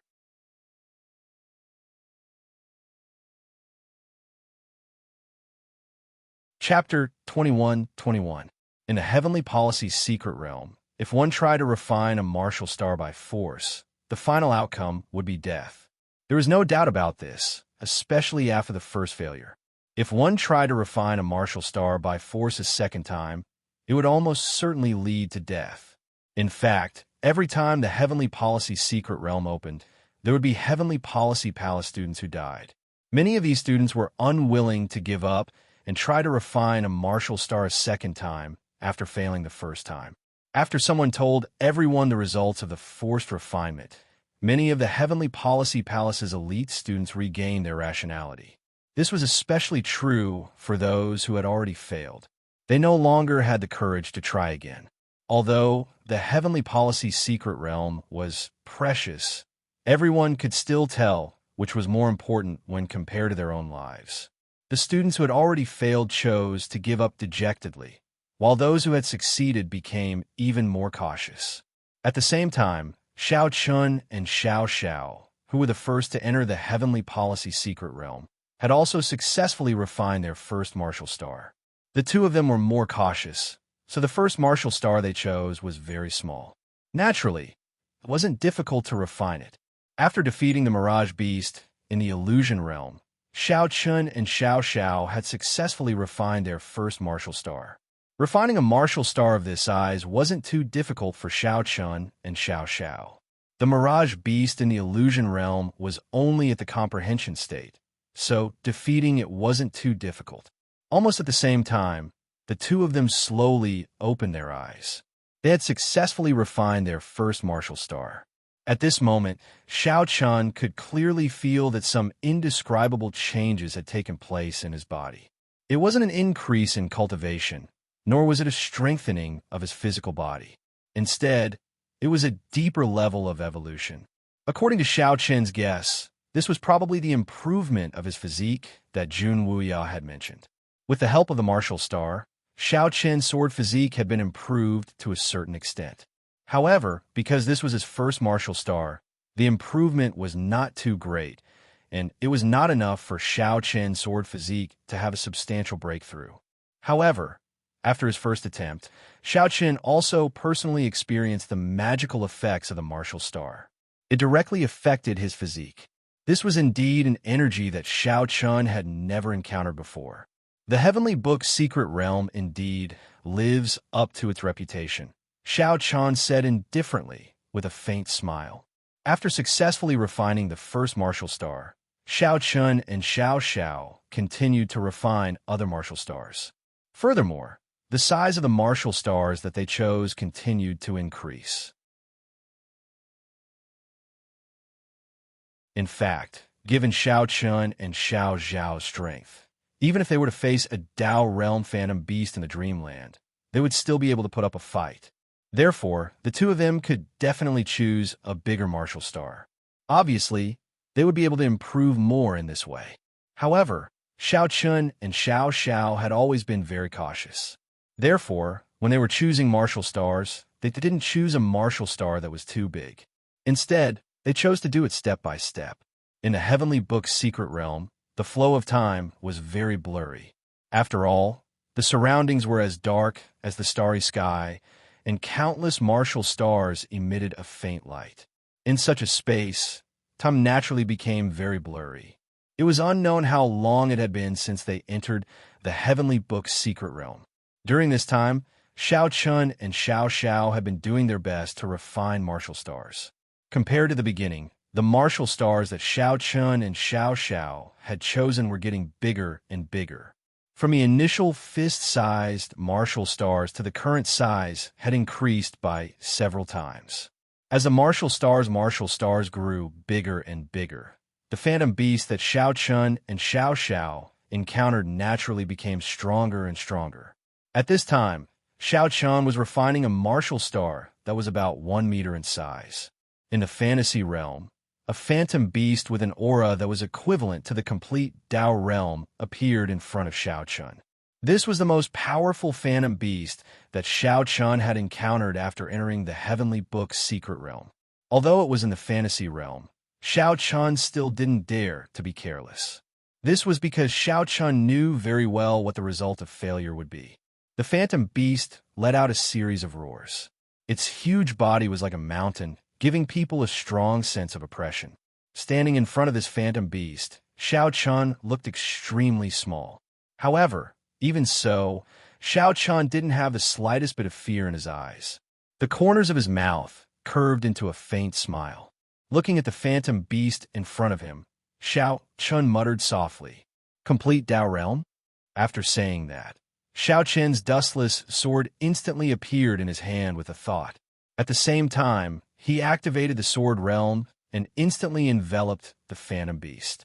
Being enveloped by Xiao Chen's sword realm, the phantom beast was instantly enraged. This was because the sharp sword Qi was constantly attacking its huge body.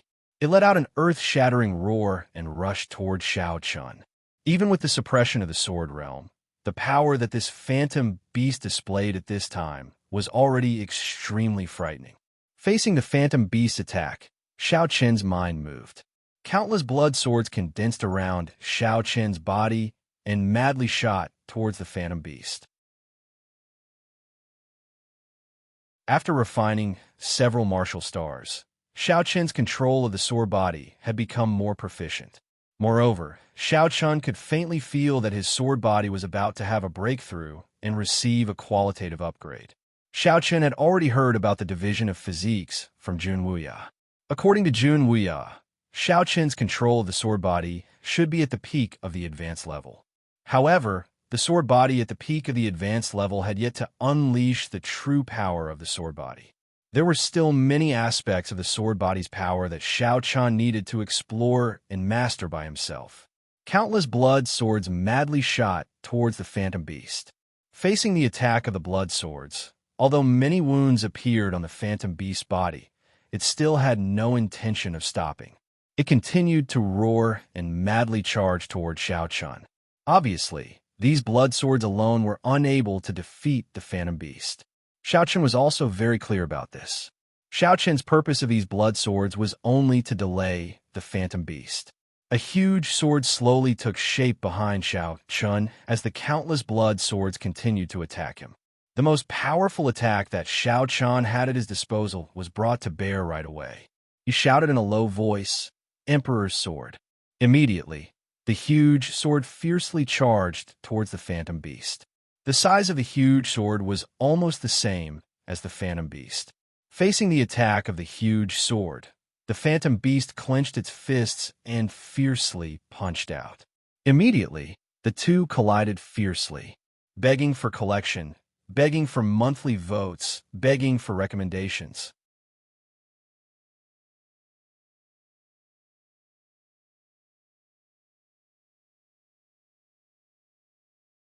Shao Chen's body of the sword had made a breakthrough, and his cultivation had also begun to make breakthroughs. It was indeed a double blessing. Unfortunately, Shao Chun had no way to control all of this at the moment. His consciousness still couldn't control his body. As time passed, the sword chi around Shao Chun became more and more terrifying. At the same time, Shao Chen's cultivation also successfully broke through to small success of the Dao realm. After the breakthrough in cultivation, the sword body's power completely erupted. Terrifying sword chi roared and spread in all directions. Facing the terrifying sword chi that spread out from Shao Chen's body, Shao could only use his spiritual energy to form a protective shield to resist. The terrifying sword chi spread out wildly. Such a huge commotion naturally attracted the attention of the elite students in the Heavenly Policy secret realm. Soon, some people rushed over. When they saw that the person who caused all this was actually Shao Chun, they couldn't help but exclaim, "It's the Sword Sect Master, Shao Chun. And that's the Moon Palace's holy maiden, Shao." Soon, the crowd noticed Shao Chun and Shao. However, they only glanced at Shao before their eyes locked onto Shao Chun. This was because the aura that Shao Chun was emitting was extremely terrifying. It wasn't the power of cultivation, nor was it the power of the physical body. It was the power of the sword body, the power of the physique. At this moment, the sword body was like a wild horse that had broken free of its reins. The sword chi, which was already extremely terrifying, continued to grow stronger. Sensing the frightening sword chi that was continuously increasing in strength, someone soon realized that something was wrong. Then, he shouted loudly, "Retreat." He signaled for everyone to retreat because the sword chi around Shao Chun could already cause harm to everyone. If they continued to maintain such a distance, it was very likely that they would be injured by the sword chi. Upon hearing someone shout, everyone quickly retreated until they maintained a safe distance. Then, they looked at Shao Chun, who was sitting cross-legged with his eyes closed in shock. Shao Chun didn't know that so many people were watching him as he floated in the darkness. After what felt like an eternity, a white light suddenly appeared in the darkness. Under the white light, Xiao Qian's consciousness gradually gained control of his body. After his consciousness gradually gained control of his body, Xiao Qian slowly opened his eyes. Along with this, the terrifying sword qi around Xiao Qian also began to slowly dissipate. Xiao Qian didn't know what had just happened, but after a simple feeling, he discovered that his cultivation had actually broken through. Moreover, the sword body seemed to have broken through as well. Xiao Qian's eyes revealed a touch of excitement and doubt. He said somewhat uncertainly. This, upon hearing Xiao Qian's murmur, Xiao stepped forward and said with a smile, "The sword body has broken through, and so has your cultivation." There was a faint smile on the corner of her mouth. Clearly, Xiao was very happy about Xiao Qian's breakthrough. Upon hearing that his sword body had successfully broken through, and that not only that, but his cultivation had also broken through to the initial Dao realm, Xiao Qian couldn't help but reveal a faint smile. He had broken through so quickly. Moreover, with the breakthrough of the sword body, Xiao Qian's control and understanding of the sword body seemed to have reached a higher level. At the same time, some of the power of the sword body that he couldn't display before seemed to be able to be displayed with the breakthrough of the sword body. This made Xiao Qian secretly excited. Xiao Qian could be said to have personally experienced the power of the sword body. As a sword cultivator, Junwei had also told Xiao Qian that the ability to fully awaken the sword body was definitely more important to Xiao Qian than anything else. The power of the physique should never be underestimated. Even Junwei attached great importance to this point. Therefore, Xiao Qian had always attached great importance to the cultivation of the sword body. Now that he had finally broken through as he wished, Xiao Qian was naturally overjoyed. Begging for collection, begging for monthly votes, begging for recommendations. In a chapter.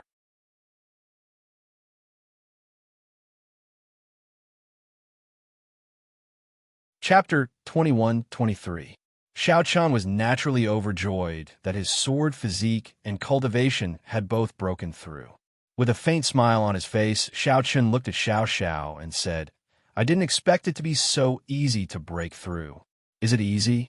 If not for the fact that your sword physique had already reached the pinnacle of the great perfection realm, it would be a fool's dream to break through so smoothly," Xiao replied with a smile. A breakthrough in physique was indeed not a simple matter. The reason Xiao Qian was able to complete the breakthrough so easily was entirely due to Xiao Qian's previous accumulation. If not for Xiao Qian's deep accumulation and the fact that his sword physique had already reached the pinnacle of the great perfection realm, Xiao Qian would not have been able to break through so easily without these 2 points. However, no matter what, Xiao Qian had finally completed the breakthrough. This was indeed a joyous matter.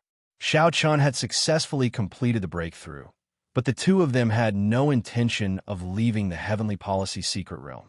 The opportunity to enter the Heavenly Policy Secret Realm this time was extremely rare. Xiao Qian and Xiao naturally wanted to refine as many martial stars as possible to increase their physique power. While Xiao Qian had achieved a breakthrough in the Heavenly Policy Secret Realm, a major event had happened in the outside world. It was a major event regarding the Saber Sect. It had been a month since Xiao Qian and Xiao had entered the Heavenly Policy Secret Realm. When Xiao Qian and Xiao had just entered the Heavenly Policy Secret Realm, news had spread from the Saber Sect that Dao Xiong was preparing to step down as the Sect Master of the Saber Sect and become the ancestor of the Saber Sect, just like Junwei. As for the Sect Master of the Saber Sect, it would naturally be inherited by Dao Xiong's son, Dao Ju. When this news came out, the entire Great Thousand World was in an uproar.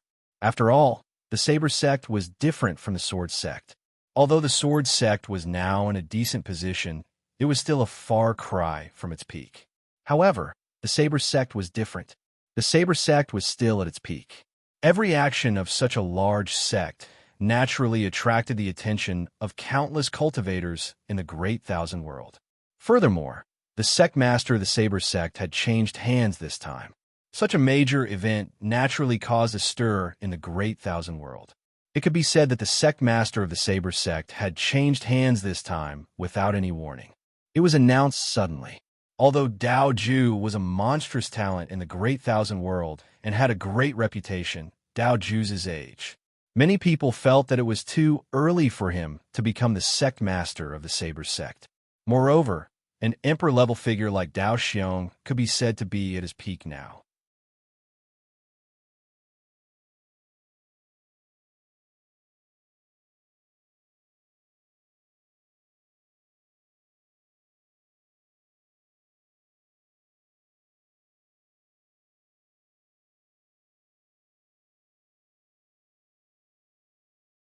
Kid, I'll leave the Saber sect to you. Whether you become a dragon or a worm depends on your own ability. Don't. You should do it yourself. I've already said that I'm not cut out for it. He originally wanted to remind Dao Ju, but who knew that Dao Ju didn't hesitate at all and directly spoke up. When he heard Dao Ju's words, Dao Xiong's face darkened.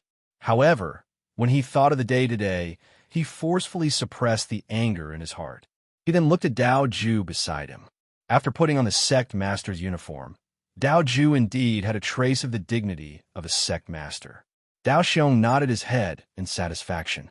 In Dao Xiong's heart, the only thing that worried him about his son was his character. In order to change Dao Ju's character, Dao Xiong had thought of countless methods. Unfortunately, they all ended in failure. However, when he saw Dao Ju today, Dao Xiong suddenly realized that there were some things that didn't necessarily have to be done according to one's own ideas. Dao Ju didn't necessarily have to become the person he wanted. Since he had become the sect master, Dao Ju definitely had the ability to use his own methods to continue the Saber sect's prosperity. Wasn't this the purpose of Dao Xiong's seclusion behind the scenes? Brothers, Happy New Year. In a new year, I hope all of you can have your wishes fulfilled. End of chapter.